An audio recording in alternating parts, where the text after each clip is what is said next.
Sir আসসালামু আলাইকুম। ওয়ালাইকুম আসসালাম। সালামু আলাইকুম স্যার। এই তো সালাম। ওকে, তো আশা করি সবাই ভালো আছো। তো আমরা আজ থেকে হিস্ট্রি পড়া শুরু করব।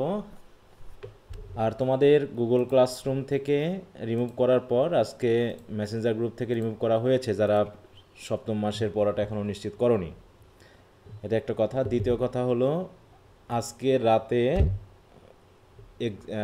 ইমপ্রুভমেন্ট গ্রুপের যে গুগল ক্লাসরুম আছে সেই গুগল ক্লাসরুম থেকে রিমুভ করা হবে, ঠিক আছে? তো তোমরা যারা ইমপ্রুভমেন্ট দিবা তারা আবার আমার কাছ থেকে কোড চাইবা, মনে থাকবে? হ্যাঁ। আর ইমপ্রুভমেন্ট গ্রুপেই মোটামুটি তোমাদের ফার্স্ট ইয়ারের যেগুলো প্রয়োজন সেগুলো তোমরা পেয়ে যাবা। অতএব যারা যারা যুক্ত হতে চাইবা তারা আবার আমাকে মেসেজ কোড চাইবা আমার কাছ থেকে, ঠিক আছে? স্যার ওইটাতে কিভাবে যুক্ত হব? আমি এখনো যুক্ত হইনি, কিন্তু আমার দেওয়া লাগবে দুইটাতে। তুমি আমার কাছে বলবা মেসেঞ্জারে, আমি তোমাকে যুক্ত করে দিব। যেভাবে যুক্ত করেছো এভাবে তোমাকে যুক্ত করে দিব। Okay sir. আচ্ছা, তো ঠিক আছে। তাহলে আমরা আর এর ভিতরে আমাদের রাইটিংয়ের যে অপশনটা অ্যাডভান্স রিডিং রাইটিংয়ের পার্ট সি, ওগুলো আমি একটু আপডেট করছি। আপডেট করে আমি দু একদিনের মধ্যে তোমাদেরকে দিয়ে দিব। ওগুলো তোমরা ওখান থেকে পড়বা। আর যে অ্যাক্টিভিটি ছিল, হোমওয়ার্ক ছিল, সেটা এখনও খাতা দেখা শুরু করিনি, যেহেতু রিমুভ করা হয়ে গেছে। এখন আমি তোমাদের সে খাতাগুলো চেক করব। রাইটিং স্কিলসের রাইটিং 2 এর যে কাজগুলো ছিল, একটু নিয়মিত ধারাবাহিকভাবে পড়াশোনা করো। আর এদিকে আমাদের পড়া চলছে হচ্ছে, আচ্ছা, অ্যাম্প্লিফিকেশনের পড়াগুলো একটু বলেছি। অ্যাম্প্লিফিকেশনগুলো আমি তো লিস্টটা দিয়েছিলাম মনে হয়, অ্যাম্প্লিফিকেশনের দিয়েছি না দেই নাই বলো তো? আমি কি মিস করেছি? হুম। অ্যাম্প্লিফিকেশনের যে ইম্পর্টেন্ট অ্যাম্প্লিফিকেশন, ওটার শিট কি আমি দিয়েছি তোমাদের না দেই নাই? না স্যার। দেইনি মনে হয় না। ও, আপডেট করে মনে হয় আর শেয়ার করা হয় না, অথচ আমি পড়া দিয়েছি। আচ্ছা, তো যাই হোক, আমি দেখি আজকে যেহেতু আর রাতে সম্ভব হবে না, কালকের মধ্যে আমি দিয়ে দিব। হুম। আমার কথা কি সবাই শুনতে পাচ্ছ তো? দেখো ওয়াইফাইয়ের খুবই কম রেঞ্জ আজকে মনে হয়। জি জি স্যার। স্যার শুনতে পাচ্ছি। হ্যাঁ, শুনতে না পেলে বলবা, কারণ রেঞ্জটা খুবই আজকে কম। ওকে, তো যাই হোক, আমরা হিস্ট্রিতে তাহলে চলে যাই। আমাদের আজকে থেকে নতুন তাহলে অ্যাডভান্স রিডিং রাইটিং এবং ইন্ট্রোডাকশন টু ড্রামা, এই দুটা মনে করো আমাদের মোটামুটি হয়ে গেছে, তাই না? হুম। শুধুমাত্র অ্যাডভান্স রিডিংয়ের পার্ট 3 বাকি আছে, তাই না? মানে রিডিং 3 বাকি আছে। আচ্ছা, নেক্সট চক্রে এসে আমরা মোটামুটি শেষ করব। রাইটিংটা মোটামুটি আমরা যেভাবে বলেছি সেভাবে তোমরা পড়তে থাকো। তাহলে হিস্ট্রি আমাদের কতদূর পড়া হয়েছিল? রিফরমেশন পিরিয়ড পর্যন্ত। রিফরমেশন পিরিয়ড পর্যন্ত, তাই না? হ্যাঁ, এবং সেগুলো পর্যন্ত কোশ্চেন আনসার দেওয়া হয়ে আছে, ঠিক তো? জি স্যার। জি স্যার। আচ্ছা, দেখি আমি একবার একটু চেক করে নিই। আচ্ছা, রিফরমেশন পিরিয়ড পর্যন্ত মোটামুটি আমাদের হয়ে আছে। আচ্ছা, আর এই বাংলাগুলোর তো আমাদের রিভিশন চলছে নাকি? বাংলা সাবজেক্টগুলো, হ্যাঁ, জি স্যার। এগুলো একবার করে হয়ে গেছে। এখন এটা রিভিশন চলছে চতুর্থ চ্যাপ্টার পর্যন্ত। আমি অলরেডি সপ্তম চ্যাপ্টার পর্যন্ত সবগুলো আপডেট করে দিয়ে দিয়েছি। তোমরা পড়ে নিতে পারবা।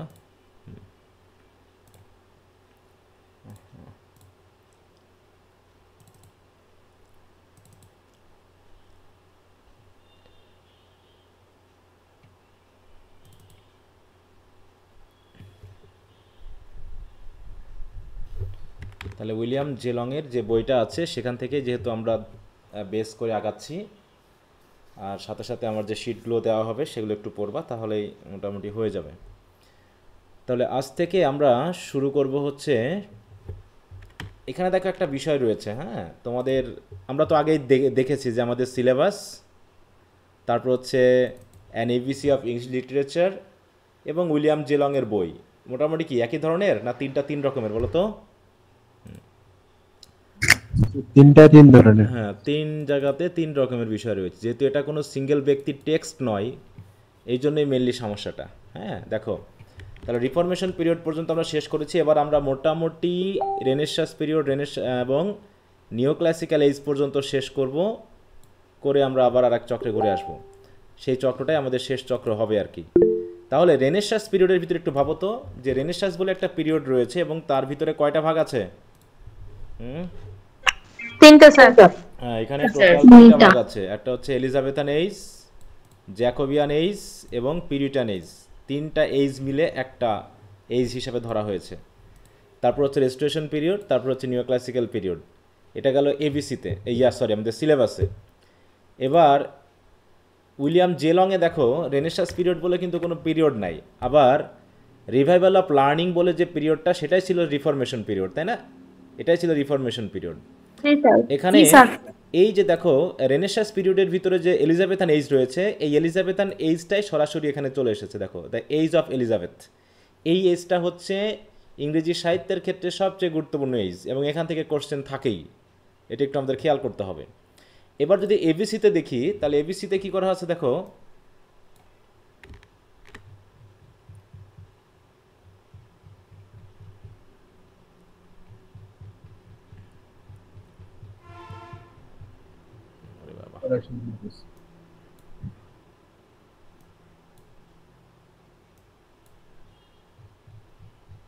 আরে বাবা এত আরো উপরে। এইখানে দেখো এই যে রেনেসাঁস পিরিয়ডের মধ্যে আমাদের কয়টা এজ আছে এখানে? চারটা। এখানে আবার পিউরিটান নেই। হ্যাঁ দেখো, এখানে Elizabethan age, Jacobian age, Caroline age এবং কনওয়েলথ পিরিয়ড। এইটা হচ্ছে এখানে ব্যাপার। তাহলে কি ঘটনা ঘটলো? সিলেবাসে রয়েছে এলিজাবেথান এইজ, জ্যাকোবিয়ান এইজ, আর একটা রয়েছে পিউরিটান এইজ। আর এখানে রয়েছে দেখো এলিজাবেথান এইজ, জ্যাকোবিয়ান এইজ, এই ক্যারোলাইন এইজ এবং কমনওয়েলথ পিরিয়ড, এই দুটো মিলে মনে করবো কি যে পিউরিটান এইজ। ঠিক আছে তো? তবে জ্যাকোবিয়ান এইজ থেকেই জ্যাকোবিয়ান এজ থেকে পিউরিটান এজ বলা হয় শুরু। হ্যাঁ, জ্যাকোবিয়ান এইজ থেকে পিউরিটান এইজটা শুরু, কিন্তু সিলেবাসে আবার জ্যাকোবিয়ান এইজকে দেখো একটু আলাদা করা হয়েছে। ঠিক আছে? জি স্যার, পিউরিটান এজের মধ্যে যে 1620 থেকে যেহেতু শুরু, হ্যাঁ আবার উইলিয়াম জেলংয়ে কি পিউরিটান এজের মধ্যেই পিউরিটান এজ দেওয়া আছে। হ্যাঁ, তাহলে জ্যাকোবিয়ান এইজের ধরা হয় যে 1620 সাল থেকেই মেইনলি পিউরিটান এজ শুরু। এই যে দেখো 1620 সাল থেকে। ঠিক আছে তো? অতএব আমরা যদি, কারণ আমরা জানি হিস্ট্রির নামকরণ বিভিন্নভাবে হয়, কখনো কোনো একটা আইডিয়ালের নাম অনুসারে হয়, কখনো রাজা রানী বা শাসকের নাম অনুসারে হয়, কখনো সাহিত্যিকদের নাম অনুসারে হয়। যেমন দ্য এইজ অফ চসার, এটা কার নাম অনুসারে হয়েছে বলো তো?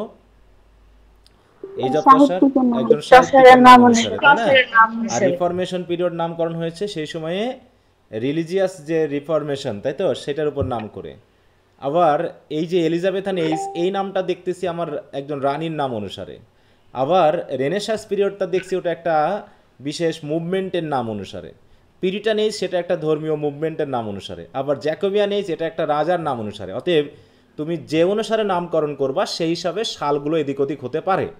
কারণ জ্যাকোবিয়ান এইজ যদি বলা হয়, তাহলে জ্যাকব মানে জেমস দ্য ফার্স্ট সিংহাসনে ছিলেন 1625 সাল পর্যন্ত। অতএব অটোমেটিক তাহলে 1625 পর্যন্ত চলেই যাচ্ছে। কিন্তু যখন পিউরিটান এইজ বলা হচ্ছে, তখন পিউরিটান এইজের আন্দোলনটা শুরু হয়েছে 1615-20 এর ভিতরে। তো ওখানে একটা ডেট দেওয়া হয়েছে 1620 থেকে। তার মানে আমরা আইডিয়ালের নাম অনুসারে ধরলে এক ধরনের সাল তারিখ আসতেছে, আবার যদি রাজার নাম অনুসারে আসে তাহলে একরকম সাল তারিখ আসতেছে। কারণ এখানে যদি আমরা দেখি, দেখো এই যে ক্যারোলাইন এইজ নামে হচ্ছে চার্লস দ্য ফার্স্টের নামকরণ। দেখো এই যে Jacobian age, James the first হচ্ছে কি 1603 থেকে 1625 সাল পর্যন্ত তিনি সিংহাসনে ছিলেন। এইটুকু যদি দেখো, তারপর হচ্ছে কি কমনওয়েলথ পিরিয়ড। আমরা এলিজি ফার্স্ট ইয়ারে পড়েছিলাম না? Elegy written country charge yard পড়েছিলাম। জি স্যার, ওখানে ওই যে ক্রোমওয়েলের নাম দেয়া আছে। ক্রোমওয়েলের নাম ছিল যেটা, এই যে কমনওয়েলথ পিরিয়ডের। আবার রেস্টোরেশন পিরিয়ড নামে একটা দেখো, এইখানে কি নাম হচ্ছে রেস্টোরেশন পিরিয়ড, কিন্তু এবিসিতে সেটা আবার নিও ক্লাসিক্যালের মধ্যে। কিন্তু দেখো এখানে আবার নিও ক্লাসিক্যাল আলাদা দেখাচ্ছে। ঠিক আছে? এখানে নিও ক্লাসিক্যাল আলাদা দেখাচ্ছে, রেস্টোরেশন আলাদা। কিন্তু এটা আবার এখানে দেখাচ্ছে যে এটা নিও ক্লাসিক্যালের মধ্যেই পড়ে। তো এরকম ব্যাপার রয়েছে কিছু কিছু। অত আমাদের টেনশন না, আমরা পড়বো হচ্ছে এক ধরনের, আর সিলেবাস অনুসারে আমরা পরীক্ষার জন্য প্রিপারেশন নেব। কারণ এগুলো একটু, যেহেতু একজন কোনো রাইটারের ব্যাপার না, এটা বিভিন্ন রাইটার ইতিহাসকে বিভিন্নভাবে তুলে ধরতেই পারে, তো সেই হিসাবে একটু এলোমেলো লাগতে পারে। কিন্তু তোমরা সবসময় এই সিলেবাস ধরে সিলেবাসের মতো করেই ধারণাটা নেওয়ার চেষ্টা করবা। ঠিক আছে? তো যাই হোক, তাহলে যেহেতু আমরা উইলিয়াম জেলং অনুসারে পড়তেছি, তাহলে আমরা প্রথমে চলে যাচ্ছি হচ্ছে দ্য এজ অফ এলিজাবেথ, এইটা অনুসারে। হ্যাঁ, তার আগে রেনেসাঁ সম্পর্কে আমাদের একটু ধারণা নেওয়া দরকার। রেনেসাঁ কী জিনিস, বা এটা কবে শুরু হয়েছিল, এটার আসলে উদ্দেশ্য কি? হ্যাঁ হ্যাঁ, এটার উদ্দেশ্য কি, এটা কোন দেশে শুরু হয়েছিল, এটার পিছনে কারণ কি? দেখো, রেনেসাঁসের পিছনে সবচেয়ে বড় কারণ হলো কি বলো তো? রেনেসাঁস আগে হয়েছিল না নাকি রিফরমেশন আগে হয়েছিল? রিফরমেশন। হ্যাঁ, আগে হয়েছে রিফরমেশন, তারপরে এসেছে রেনেসাঁ, তাই তো? তাহলে এই রেনেসাঁস পিরিয়ড সম্পর্কে আমাদের একটু জানা দরকার। যদি আমরা এবিসিতে দেখি তাহলে কি হচ্ছে দেখো, এই জায়গায় এই যে রেনেসাঁ পিরিয়ড, দেখো, দো রেনেসাঁস বিগ্যান ইন 1453, এটা কত সালে শুরু হয় রেনেসাঁ বলো? 1453। It's effects on English life and literature was felt after 1500। এখন বিষয়টা এটা কেন আসলো এখানে, আমরা যদি একটু এখানে দেখি,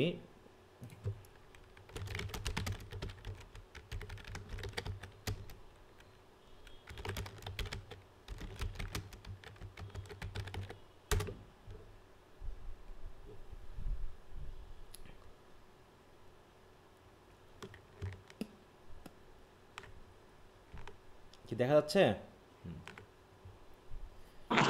জি স্যার। দেখো, রেনেসাঁ মানে হচ্ছে কি, দেখো, রিফরমেশন পিরিয়ডের মাধ্যমে মানুষ যখন ধর্মীয় যে একটা প্রভাব, ধর্মীয় যে একটা মানে কি বলবো,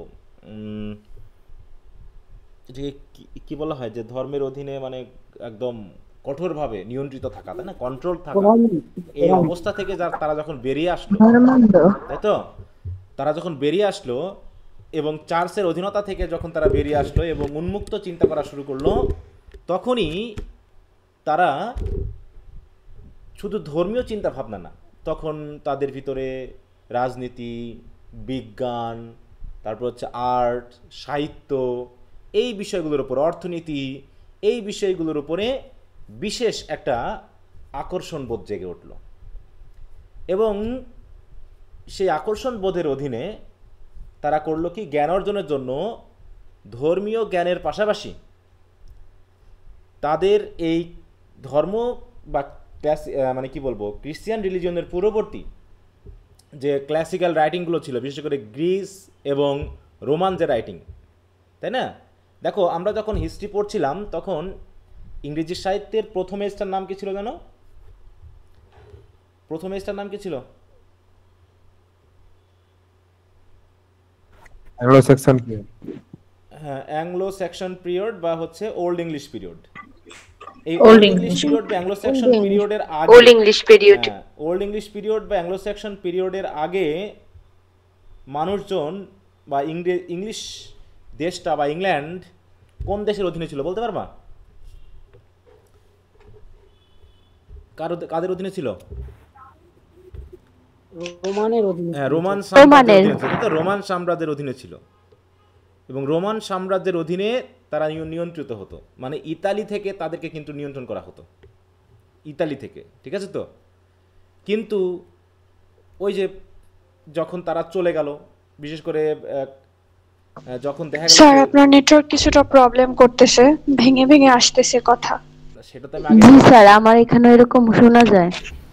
জি স্যার, আমার ক্ষেত্রেও। আমি তো সেটা শুরুতেই বলেছি তোমাদেরকে, শুরুতেই বললো। না স্যার, ফোন হয় না, মাত্র হইতেছে। হ্যাঁ, এটা বললামই তো যে এটা আজকে একটু ঝামেলা আছে, অতএব কিছু করার নাই, একটু শুনতে হবে, আর নাই পরে রেকর্ডটা দেখে নিতে হবে, আর যদি খুবই সমস্যা হয় তাহলে স্যার ক্লিয়ার তো শোনা যাচ্ছে। মেন মেন কথা জায়গার সময় আর কি ওইখানে আটকা যাইতাছে। না, যদি খুব সমস্যা, জি স্যার, ক্লাস শোনা অফ রাখতে যাচ্ছে হবে। না। তোমাদের হয়তো নেটের সমস্যা হতে পারে, কিন্তু নেট তো ক্লিয়ার আছে। আসলে প্রত্যেকটা কথাই মেন, যখন আটকে যায় আমরা মনে করি তখন আমি মেন কথা প্রথমে শোনা গেল। ভাবছি যে আমার এখানে নেটওয়ার্কের সমস্যা। না না, স্যারের কথা একটু আটকে আটকে আসতেছে, আবার মাঝে মাঝে ঠিকই আসতেছে। আচ্ছা, সমস্যা নেই স্যার, করেও এমনিতে আমরা ক্লাস করতে পারছি তো। আচ্ছা, তো ঠিক আছে, তাহলে কি দাঁড়ালো বিষয়টা, যে আগে মানুষ একটা নির্দিষ্ট ধর্মীয়, একটু মিউট রাখো,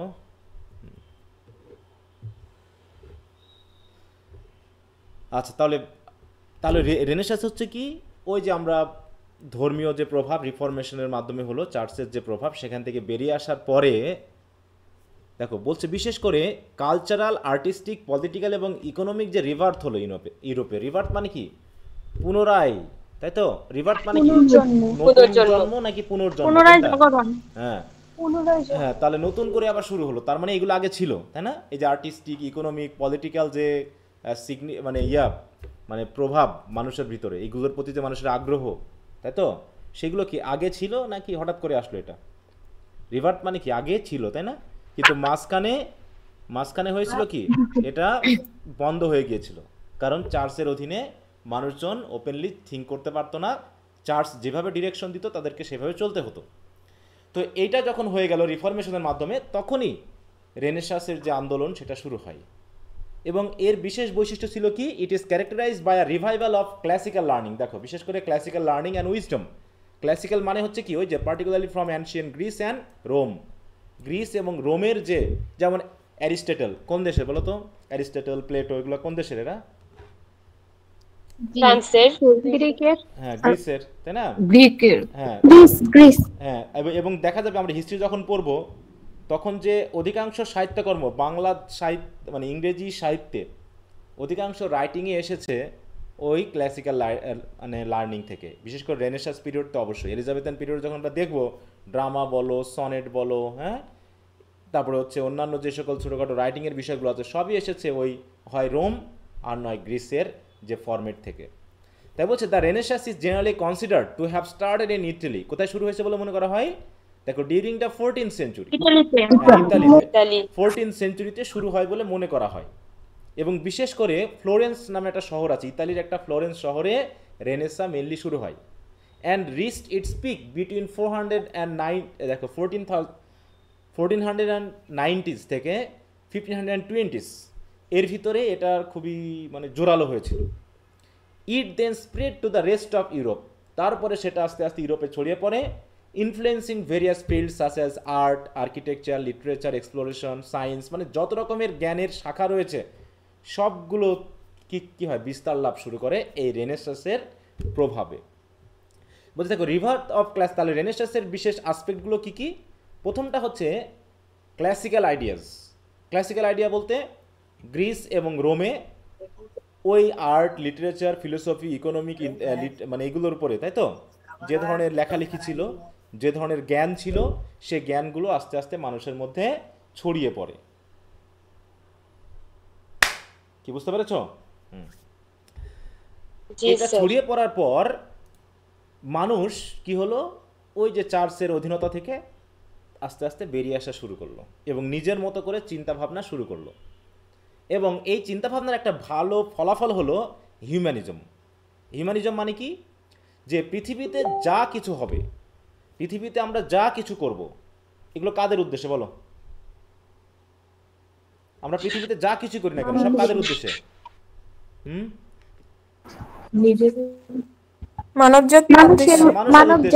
মানুষের কল্যাণে, তাই না? মানুষের কল্যাণে সবকিছু কি মানুষের কল্যাণে না? ধর্মটাও কি মানুষের কল্যাণে? তো মানুষের জন্য ধর্ম নাকি ধর্মের জন্য মানুষ, কোনটা বলো তো?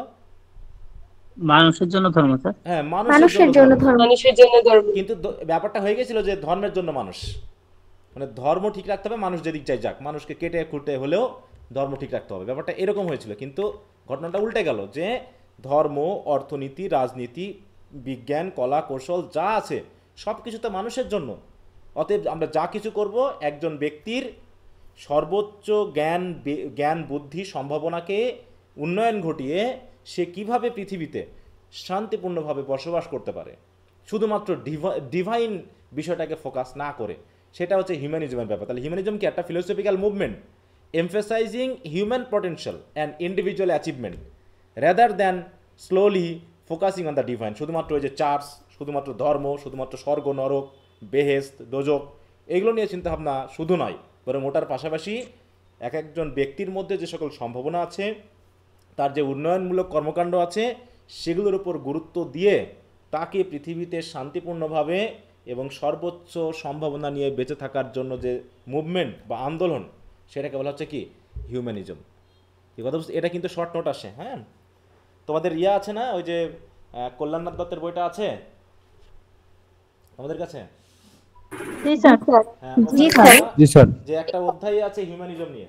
হ্যাঁ, মানে একটা ছোট চ্যাপ্টার আছে হিউম্যানিজম নিয়ে, একটু বই খুললে পাবা। হ্যাঁ, ওটার উপরে প্রশ্ন আসে, বিশেষ করে শর্ট কোশ্চেন আসে, ওটা আমরা পড়বো আস্তে আস্তে। তাহলে হিউম্যানিজম নিয়ে যদি আমরা একটু দেখি, দেখো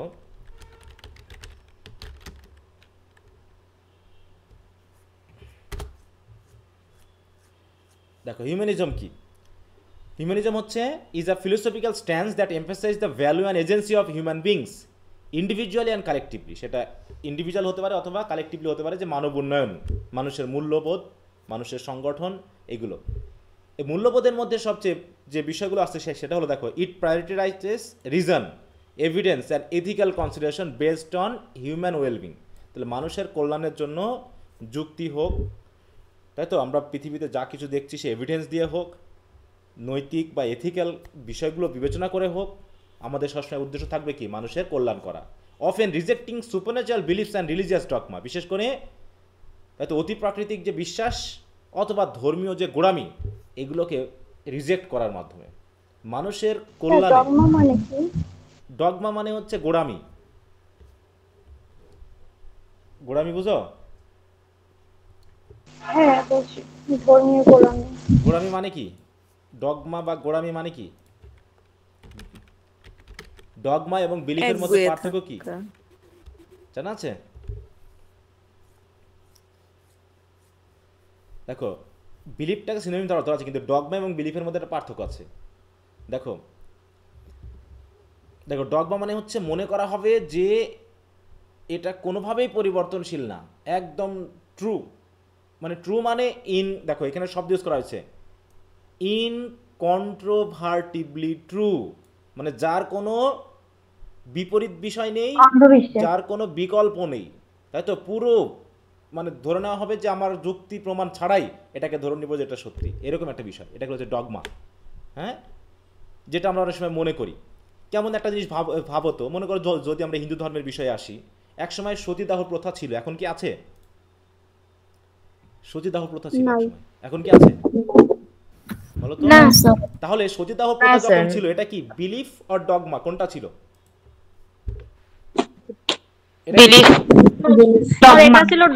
এটা ডগমা। এর কারণটা জানি না, এটার আসলে কোনো, এটা যদি আমরা না করি তাহলে ধর্মের মাধ্যমে কি ক্ষতি আসবে, কি ক্ষতি হবে? এখন কি হচ্ছে? এখন তো আর সতীদাহ প্রথা হচ্ছে না, এখন কি কোনো ক্ষতি হচ্ছে এ কারণে? বলো তো। না আছে, তাহলে ক্ষতি হচ্ছে না তো। তাহলে এটা তো এতদিন চলেছে, হয়তো বা লাখ লাখ বছর ধরে একসময় হয়তো বা চলেছে, আমরা জানি না এর উৎপত্তি কখন হয়েছিল, হয়তো অনেকদিন ধরে চলেছে। অনেক মানে কি নারীকে তাদের স্বামীর সাথে একই চিতাতে হয়তো পোড়ানো হয়েছে, কিন্তু এখন তো হচ্ছে না। তাহলে তখন কি বিশ্বাস এটা করা হতো, আর এখন কেন করা হয় না? তাহলে এখন যখন করা হয় না, তাহলে আগে কেন করা হতো? কোন ধারণায় তারা এটা করতো? কি ক্ষতি হবে বলে তারা করতো এই বিষয়টা? হ্যাঁ, অবশ্য সামাজিক কিছু বিশৃঙ্খলা হতে পারে বলে হয়তো বা মনে করতো, সেটা থাকতে পারে। কিন্তু এই যে জিনিসগুলো, এটা কি একটা পরিবর্তন এসেছে। এবং এখানে কোন জিনিসটা গুরুত্ব পেলো বলো তো? ধর্ম নাকি হিউম্যানিজম? রিলিজিয়ন নাকি হিউম্যানিজম গুরুত্ব পেয়েছে? এখানে হিউম্যানিজম গুরুত্ব পেয়েছে। হিউম্যানিজম গুরুত্ব পেয়েছে, যেখানে মানুষের ওয়েলবিংটার কথা ভাবতে হচ্ছে। যে একজন নারী যে স্বামীর সাথে তাকে সহমরণে যেতে হবে, ঠিক আছে তো? তাহলে এখানে স্বামী মারা গেছে বলে তাকে কেন সহমরণে যেতে হবে? এতে যাকে আমরা সহমরণে দিচ্ছি তার উপকারটা কি দাঁড়াচ্ছে? কি বিশ্বাস নিয়ে আমরা এই জিনিসটা করতাম, তাই না? এরকম বিষয়গুলো এসেছে। আচ্ছা, আমি কিন্তু ধর্মীয় ব্যাপার নিয়ে খুব একটা কথা বলছি না, আমি জাস্ট ওই বিষয় নিয়ে বলতেছি, ঠিক আছে? এখানে যারা হিন্দু ধর্মে আছে তারা আবার অন্যভাবে মনে করো না। হ্যাঁ, আমাদেরকে এই বিষয়গুলো উদাহরণস্বরূপ বলতে হচ্ছে। হ্যাঁ, এখন তোমরা এটা কীভাবে ভাবো সেটা যেন এখানকার ওই আলোচনায় না আসে। হ্যাঁ, আচ্ছা, তো এরকম সব ধর্মেই তো গোড়ামি আছে। হ্যাঁ, তারপরে আমাদের ধর্মেও আছে কিছু কিছু বিষয়। আমি নিজেও, হ্যাঁ, যেমন আমাদের ধর্মে এই যে কেন খ্রিস্টিয়ান রিলিজিয়াস যে প্রোটেস্ট্যান্টিজমে আসলো কেন, হয়তো ওটা ধর্মীয়, এটা অবশ্যই যে সতীদাহ প্রথা এটা হয়তো বা ধর্মীয় ব্যাপার না, এটা হয়তো সামাজিকরণ করতে করতে একসময় ধর্মের মধ্যে চলে গেছে, দিয়ে ওটাকে ধর্মীয় মনে করা হচ্ছে। একইভাবে ক্রিশ্চিয়ান রিলিজিয়নের ভিতরে হয়তো দেখা যাচ্ছে বিবলিক্যাল কোনো কোড অ্যান্ড কন্ডাক্ট নেই ওখানে, কিন্তু চার্চের মাধ্যমে কিছু নিয়মকানুন তৈরি হয়ে গেছে যেটাকে ধর্মীয় বলে চালানো হচ্ছে, তাই না? এই যে ব্যাপারটা আমরা জানবো আস্তে আস্তে, যে একসময় বলেছিলাম কি রিফরমেশনের বড় উদ্দেশ্য হচ্ছে কি ধর্ম মানুষের উপরে চাপিয়ে দেওয়া হচ্ছিল, যে মানুষকে পাপ ক্ষমা করা।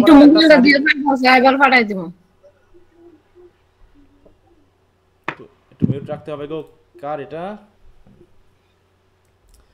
আচ্ছা, তো যাই বলছে কি যে পাপ ক্ষমা হওয়ার সার্টিফিকেট নাকি দেওয়া হতো, বলো এটা কি বৈধ?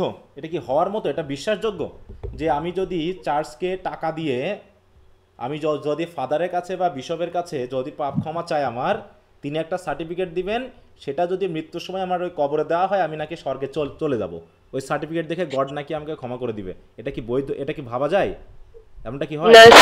হ্যাঁ, তাহলে কি এটা একটা কি? এটা অবশ্যই ধর্মীয় বিশ্বাস না, এটা একটা চার্চ রিলেটেড নিজস্ব রুলস বানানো, যেটার উদ্দেশ্য কি মানুষকে নিয়ন্ত্রণ করা, মানুষের চিন্তা ভাবনাকে নিয়ন্ত্রণ করা, এবং মানুষ ওর বাইরে চিন্তা করতো। এমনও হয়েছে তোমরা যদি ফ্রেঞ্চ বিপ্লবের যে ব্যাকগ্রাউন্ড ওটা যদি তোমরা স্টাডি করো তাহলে তোমরা বুঝতে পারবা যে রাজা সম্রাট বা রাজা মিলে এবং চার্চের প্রিস্টরা মিলে কমন পিপলদেরকে কিভাবে তারা শোষণ করেছে।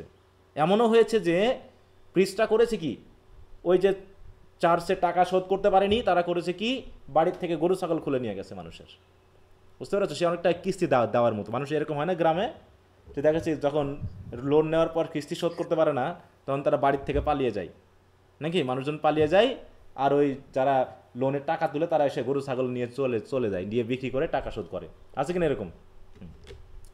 তো এইরকম ব্যাপারগুলো একসময় ছিল। তাই বলছে ফরাসি বিপ্লবের কারণে তো রোমান্টিক চালু হয়। হ্যাঁ, তাই বলছে এখানে মূল উদ্দেশ্য ছিল কি যে ডিভাইনকে শুধুমাত্র একমাত্র ফোকাস না, ডিভাইন অবশ্যই আমাদের প্রয়োজন আছে, কিন্তু এটা একমাত্র নয়। ধর্মটা মানুষের কল্যাণে, অর্থনীতি মানুষের কল্যাণে, সাহিত্য মানুষের কল্যাণে, অতএব সে মানুষের কল্যাণ করতে গিয়ে যদি সেটা অকল্যাণই করে ফেলে তাহলে সেটা তো আমার দরকার নাই। হ্যাঁ, তো এরকম একটা বিষয় নিয়ে এসেছে রেনেসাঁসের একটা মতবাদ হিসাবে হিউম্যানিজম। এছাড়াও কি আছে আর্টিস্টিক অ্যান্ড সায়েন্টিফিক অ্যাডভান্সমেন্ট। এই যে আমরা পেয়েছিলাম না, যে বিশেষ করে দেখো আমরা যদি একটু খেয়াল করি, ভাস্কো দা গামা এই ভারতীয় উপমহাদেশে কত সালে এসেছিলেন বলো তো? 1495 সালে। দেখো Vasco da Gama Portuguese explorer, তিনি দেখো, হ্যাঁ আচ্ছা ওটা তো ল্যান্ডেড ইন ইন্ডিয়া, হ্যাঁ আচ্ছা অ্যান ইন্ডিয়া দিই তাহলে বোঝা যাবে। হ্যাঁ, আহা কেরালা, দেখো এই যে 1400 বলছে কি যে his voice particularly in the first 1497 to 1499, এবং এইখান দিয়ে এসে আফ্রিকার এই যে উত্তম আশা অন্তরীপ, হ্যাঁ বা কেপ অফ গুড হোপ, এখান দিয়ে ইন্ডিয়াতে চলে আসে। তারপরে আমেরিকা আবিষ্কৃত হলো কত সালে? 1492। ডিসকভারি অফ ইন্ডিয়া দেখো কত 1400, এখানে হচ্ছে 1900, ওটা কি হলো ডিসকভারি অফ ইন্ডিয়া, ও আচ্ছা বইয়ের নাম 92। ইন্ডিয়া বললাম, ডিসকভারি অফ আমেরিকা হবে। হ্যাঁ, বইয়ের নাম বলতেছি আমি, তাই কি হলো? আহা 1492। হ্যাঁ দেখো এই যে 1492, হ্যাঁ যে কলম্বাস লেফট, এটা ওই সময় গেল এবং আবিষ্কার করলো আমেরিকা। তাহলে দেখো ওই সময় কিন্তু রেনেসাঁস পিরিয়ড না এটা, তখন বলো 1492, হ্যাঁ 1400, দেখো 1453 থেকে শুরু বলা হচ্ছে, তারপরে চলছে। তো এই সময় ইউরোপে, এটা তো ইউরোপের কথা বললাম, ইংল্যান্ডের কথা এসেছে। তো এইভাবে ধীরে সুস্থে কি হচ্ছে, আস্তে আস্তে আস্তে আস্তে রেনেসাঁসটা ছড়িয়ে পড়ছে। হ্যাঁ, এবং হিউম্যানিজমের যে আচ্ছা আমি এটা কি করলাম, হিউম্যানিজমটা বাদ দিয়ে ফেললাম কেন?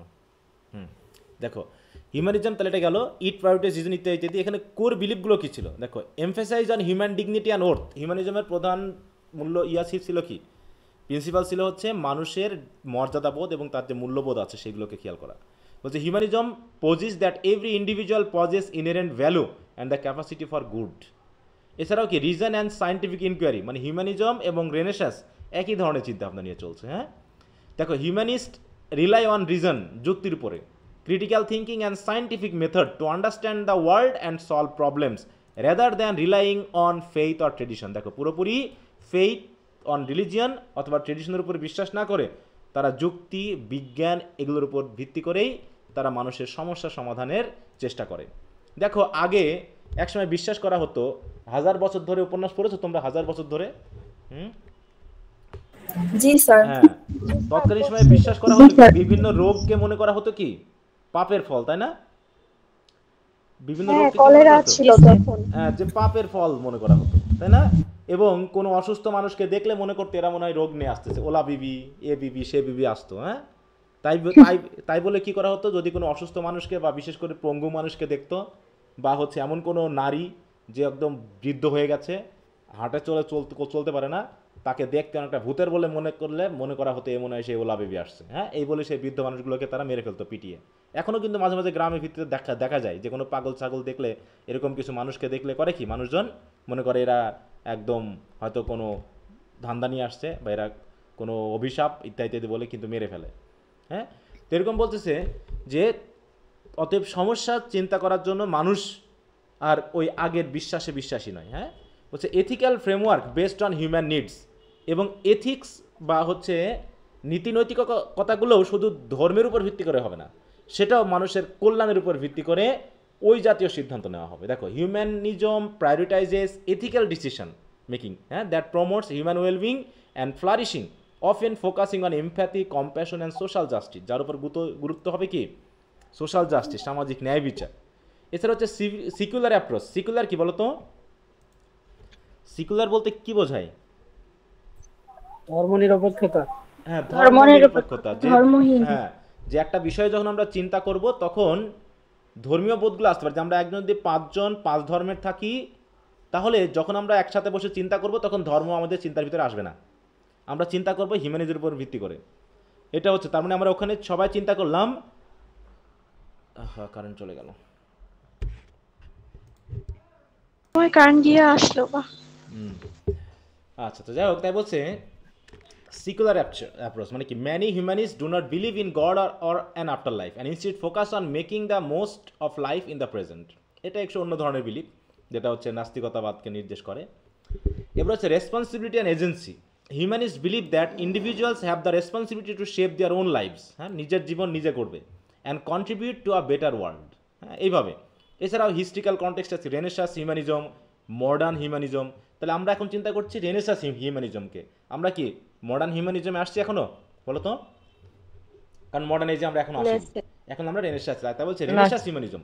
The term humanism originally refer to the Renaissance humanist movement. তাহলে দেখো হিউম্যানিজম শব্দটাই এসেছে রেনেসাস হিউম্যানিস্ট মুভমেন্ট থেকে, which emphasize the study of classical literature and culture to promote human flourishing and civic virtue. যেমন আমরা ইডিপাস রেস্ক পড়েছি না? Oedipus রেস্ক এটা কোন দেশীয় রাইটার, মানে কোন দেশের রাইটিং এটা? বলতো এটা এটা গ্রিসের, তাই না? তাহলে এই যেগুলো কিন্তু তৎকালীন সময়ে কিন্তু এই রাইটিংগুলো পড়া হয়েছে, এবং সেখানে কিন্তু আমরা কি ধরনের আচরণ পেয়েছি বলো মানুষের মধ্যে? ওখানেও কিন্তু একটা ধর্মীয় বিশ্বাস ছিল, সেটা হল প্যাগানিজমের। কিন্তু আমরা যখন পড়তেছি তখন কি আমরা প্যাগান বিলিফে বিশ্বাস করে পড়তেছি বলো তো? না স্যার। কিন্তু তাই বলে কি ড্রামাটা আমাদের বিপরীতে গেছে? না স্যার। চিন্তা ভাবনার বিপরীতে গেছে, যে আমাদের খারাপ লাগছে বা আমাদের বাজে লাগছে, এরকম কিছু হয়েছে ওটাতে?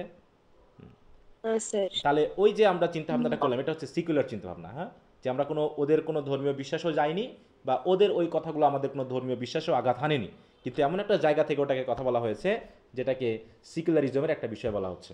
হ্যাঁ, তো এইভাবে মানুষের মধ্যে কি হলো, রেনেসাস পরবর্তী হিউম্যানিজম যে বোধটা সেটা জেগে ওঠে। তাহলে কিন্তু হিউম্যানিজম কি রেনেসাস পিরিয়ডের একটা আসপেক্টস, তাই না? এরপর হচ্ছে কি দেখো আর্টিস্টিক অ্যান্ড সায়েন্টিফিক অ্যাডভান্সমেন্ট, যেটা বলছিলাম। The period produce iconic artist like Leonardo da Vinci, যেটা হচ্ছে তোমার কোথায় এদের বাড়ি কোথায় বলো তো? Leonardo da Vinci, Michelangelo, Raphael, কোন দেশীয় এরা আর্টিস্ট? এদের নাম শুনছি আমরা। জি স্যার। এরা কোন দেশের? বলো তো, ইটালি আর ফ্রান্স? ইতালি। এটা কি হ্যাঁ। ফ্রান্সের? না না না, কোন দেশে রেনেসাঁস হয়েছে, কোন দেশে? ইতালি। ইতালি, হ্যাঁ। স্যার গ্রিসে। ইতালি। এখনই পড়লাম ইতালি। রেনেসাঁস, এখনই পড়লাম যে ইতালিতে শুরু হয়েছে, আবার ভুলে যাচ্ছ? হ্যাঁ, ভুলে গেছো? এই যেখানে তো আমরা দেখলামই, না স্যার, কোথায় শুরু হয়েছিল বলছিলাম রেনেসাঁস, এইখানে কোথায় শুরু ইতালি। হয়েছিল? হ্যাঁ, এই যে sir, Italy. the Renaissance is generally Italy. considered to have started in Italy during the 14th century. ইতালিতে। এবং আরেকটা শহরের নাম বললাম, সেই শহরের নাম কি বলো? ফ্লোরেন্স শহর। ফ্লোরেন্স, হ্যাঁ। এবং এই রেনেসাঁসের শুরুতে সবচেয়ে বড় অবদান রাখছেন এই জাতীয় আর্টিস্টরা বা চিন্তাবিদেরা, as well as ground breaking scientific discoveries. এছাড়াও ইকোনমিক গ্রোথ হয়েছে, trade and commerce flourish particularly in Italian city states leading to increase wealth and influence. এছাড়াও স্প্রেড অ্যাক্রস ইউরোপ এবং ইউরোপের, হ্যাঁ। এবং রেনেসাঁস পিরিয়ডটা কী হলো দেখো, while originating in Italy the renaissance spread to other parts of Europe including France, Germany, England with varying timelines. এবার কোন দেশে কখন ছড়িয়ে পড়ছে একটু খেয়াল করুন। 14th সেঞ্চুরিতে এটা ছিল হচ্ছে ইটালিতে। 15 and 16th সেঞ্চুরিতে the height of renaissance marked by scientific artist and intellectual. এই সময় হচ্ছে সবচেয়ে এই আন্দোলনটা সর্বোচ্চ পর্যায়ে ছিল। এবং 17th century the renaissance gradually transitions into the modern এরা। তার মানে রেনেসাঁস পিরিয়ডটার মাধ্যমেই পরিবর্তিত হতে হতে আমরা মডার্ন বা আধুনিক যুগ পেয়েছি। ঠিক আছে তো? বিশেষ করে আধুনিক যুগের সবচেয়ে বড় আবিষ্কার কি বলতে পারবা? আধুনিক যুগের বলো তো। স্যার মোবাইলে স্যার এআই। শিল্প বিপ্লব শুরু হয়েছিল কি দিয়ে বলো তো? শিল্প বিপ্লব বলতে পারবা? কম্পিউটার। না না না, বাষ্পীয় ইঞ্জিন স্যার। হ্যাঁ, বাষ্পীয় চাকার ইঞ্জিন, আবিষ্কার। হ্যাঁ, স্টিম ইঞ্জিন আবিষ্কারের মাধ্যমে শিল্প বিপ্লব কোথায় শুরু হয় বলো? ইংল্যান্ডে। ওটা বলা হয় ইংল্যান্ডে। হ্যাঁ, প্রথম ইংল্যান্ডে। ইংল্যান্ডে ইংল্যান্ডে শুরু হয় স্যার। হ্যাঁ, ইংল্যান্ডে শুরু হয়েছিল। সেটা কিন্তু দেখো এই সময়ে, হ্যাঁ, এই সেঞ্চুরিতে। ওটার মাধ্যম দিয়ে আমরা ধরে নিব যে আধুনিকতা শুরু হয়ে গেছে, কারণ আমাদের গতি বেড়ে গেল, শিল্প বেড়ে গেল। ঠিক আছে তো? মানুষের চিন্তাভাবনায় পরিবর্তনশীল হওয়া শুরু করলো, আধুনিক। তারপরে আসলো বিদ্যুৎ আবিষ্কার। ঠিক আছে তো? বিদ্যুৎ আবিষ্কার মানুষকে আরও এক ধাপ আগিয়ে দিল। তারপরে যেটা মানুষকে আরও বেশি আগিয়ে দিল সেটা কি বলো দেখি? 3টা আবিষ্কার মানুষকে আগিয়ে দিল মোবাইল ফোন। সবচেয়ে। না না, বিদ্যুৎ আবিষ্কারের পর কি আসলো? কম্পিউটার, তাই তো?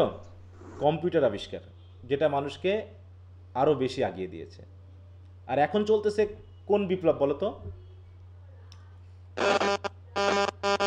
কততম বিপ্লব চলতেছে? শিল্প বিপ্লব, হ্যাঁ, বলতে পারবা? আধুনিক। এখন তো স্যার এআই চলতেছে। হ্যাঁ, এআই যুগকে কি কোন যুগ বলা হচ্ছে? Fourth industrial revolution. Fourth industrial revolution. Post modern. হ্যাঁ, দেখো ফোর্থ ইন্ডাস্ট্রিয়াল রেভলিউশন। হ্যাঁ হ্যাঁ, পোস্ট মডার্ন বলে ওগুলো আলাদা বিষয়, এক একটা কথা এক একটার সাথে রিলেটেড। টেকনোলজির দিক থেকে এখন বলা হয় কি? ফোর্থ ইন্ডাস্ট্রিয়াল রেভলিউশন চলছে। এখানে কি কি আনা হয়েছে? বিশেষ করে টেকনোলজির ব্যাপারটা, যে টেকনোলজি দেখো that blur the lines between the physical, digital and biological sphere. But যে এই দুইটা জায়গার মধ্যে কোনো পার্থক্য নাই। হ্যাঁ, এই যে আমি যে ইউজ করতেছি এগুলো কিসের মধ্যে পড়ছে বলো তো? এই যে আমি যা ইউজ করছি তোমাকে দিয়ে, যেগুলো দিয়ে পড়াচ্ছি, এগুলো কিসের মধ্যে পড়ে বলো? এআই এর মাধ্যমে আসছে। হ্যাঁ, তাহলে এআইটা কোন বিপ্লবের মধ্যে হচ্ছে? এই দেখো এখানে মডার্ন টেকনোলজি। হ্যাঁ, বলছে কি it builds upon the digital advancement of the third industrial revolution. তাহলে থার্ড ইন্ডাস্ট্রিয়াল রেভলিউশনের উপর ভিত্তি করে আমাদের বর্তমান রেভলিউশনটা is marked by rapid technological breakthrough. দেখো বিশেষ করে এআই, রোবোটিক্স, আইওটি, ইনফরমেশন এরকম আর কি, আর biotechnology. This revolution is transforming how we live, work and interact with each other through unprecedented technology advancement. হ্যাঁ, এই যে আমি কথা বলতেছি সারা বাংলাদেশের বিভিন্ন প্রান্ত থেকে তোমরা আমার সাথে কথা বলছো, এমনকি ভিডিও চালু করে দিলে আমরা একজন আরেকজনকে দেখতে পাবো, মনে হবে যেন পাশাপাশি বসে গল্প করছি, এরকম না ব্যাপারটা? এটা কি আজ থেকে 10 বছর বা 20 বছর আগেও কি সম্ভব ছিল? ভাবতে পারছিলাম বলো আজ থেকে? আবার এই যে কোনো কিছু গুগলে সার্চ দিলে সে সম্পর্কে যে একদম নোট আকারে সম্পূর্ণ জিনিস আমরা পেয়ে যাব, এটা আজ থেকে 20 বছর আগেও সম্ভব ছিল না। ছিল বলো? কারণ আমার বয়স মনে করো 40-এর কাছাকাছি এখন। তার মানে গত 10-15 বছরে যা দেখেছি তার আগের 10-15 বছরে আমরা কল্পনা করতে পারিনি। তাহলে কি হলো? ফার্স্ট ইন্ডাস্ট্রিয়াল রেভলিউশনের মাধ্যমেই কিন্তু দেখো ফার্স্ট ইন্ডাস্ট্রিয়াল রেভলিউশনটা কি ছিল, মানে এগুলো ইতিহাসের জন্য খুবই আন্ডারস্ট্যান্ডিং এ খুবই গুরুত্বপূর্ণ বিষয়। দেখো এই যে বলছে the first industrial revolution began around 1760, হ্যাঁ, প্রাইমারিলি ইন গ্রেট ব্রিটেন, যেখানে আগে মানুষের চিন্তাভাবনা ছিল শুধু কৃষিভিত্তিক, কোদাল কাঁচি দিয়ে ধান জমি ইয়া করা, শিকার করা, এগুলোভাবে তারা চলতো। কিন্তু দেখো handcraft economics to machine based manufacturing, steam engine আবিষ্কার ফলে মেশিন বেসড হয়ে গেল, সেখানে পোশাক তৈরি হলো, তারপর হচ্ছে গাড়ি মানে রেল চালু হলো, হ্যাঁ, ট্রেন চালু হলো। এগুলো কি সবই শুরু হলো কিসের মাধ্যমে? স্পিনিং যে জেনিগুলোকে সেগুলো স্টিম ইঞ্জিনের মাধ্যমে চালানো হলো। This era saw the introduction of new technologies like the steam engine, spinning jenny, তাই তো। দেখো coke smelting, transforming textile production. এই যে এখানে যে নীল চাষ হতো, ভারতীয় উপমহাদেশে নীল চাষ হতো, নীল কেন লাগতো বলো তো? নীল কেন লাগতো বলতে পারবা? হ্যাঁ, এই যে এখানে যে স্পিনিং জেনির মাধ্যমে যে পোশাক তৈরি করা শুরু হলো, পোশাক শিল্প, টেক্সটাইল ইঞ্জিনিয়ারিং, যে টেক্সটাইল প্রোডাকশন যে বেড়ে গেল, কাপড়কে আরো বেশি টেকসই করার জন্য নীল ব্যবহার করা হয়। আমরা অনেক সময় সাদা পোশাকে কি এখন নীল ইউজ করি না বলো তো?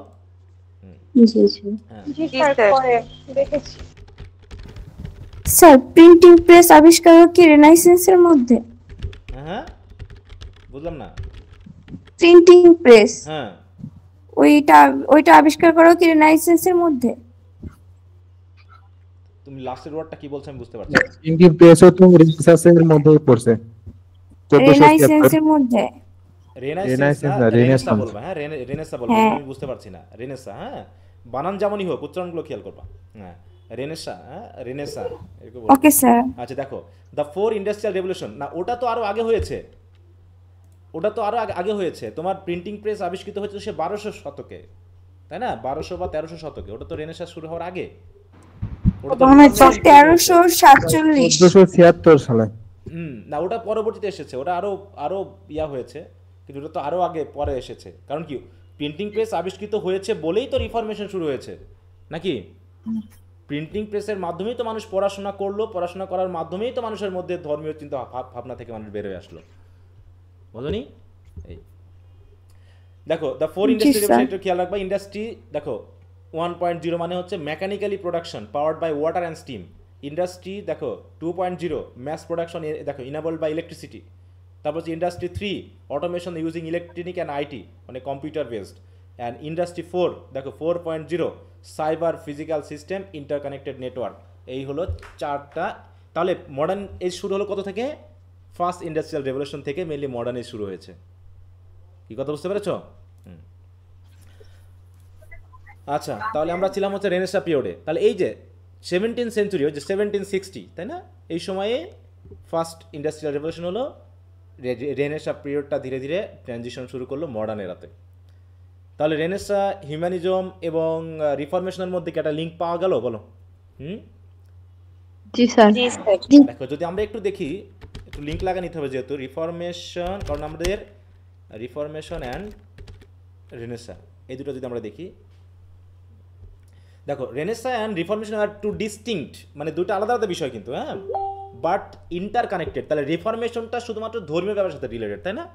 রিফরমেশনটা কি শুধু ধর্মীয় ব্যাপারের সাথে রিলেটেড, চার্চকে রিফর্ম করার সাথে রিলেটেড। কিন্তু যখন চার্চকে রিফর্ম করা হলো তখনই রেনেসাসটা শুরু হলো। কিসের মাধ্যমে?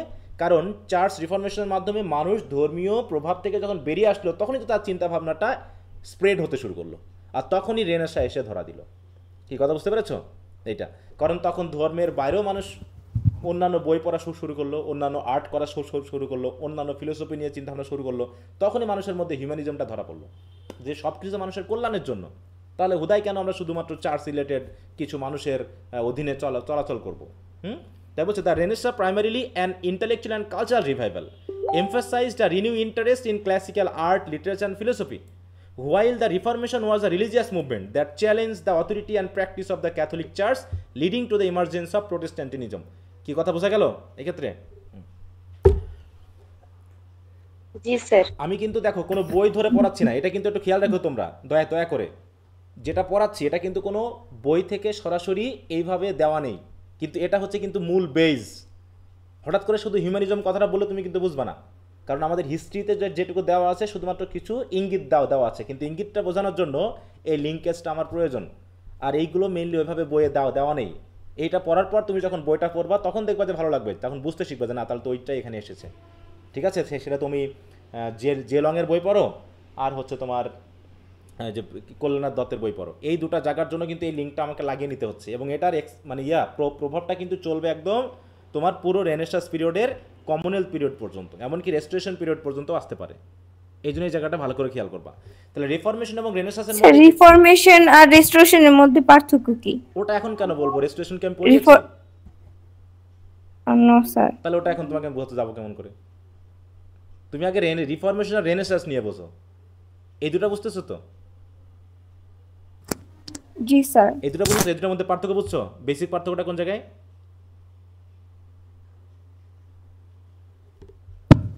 জি স্যার। কি বুঝছো?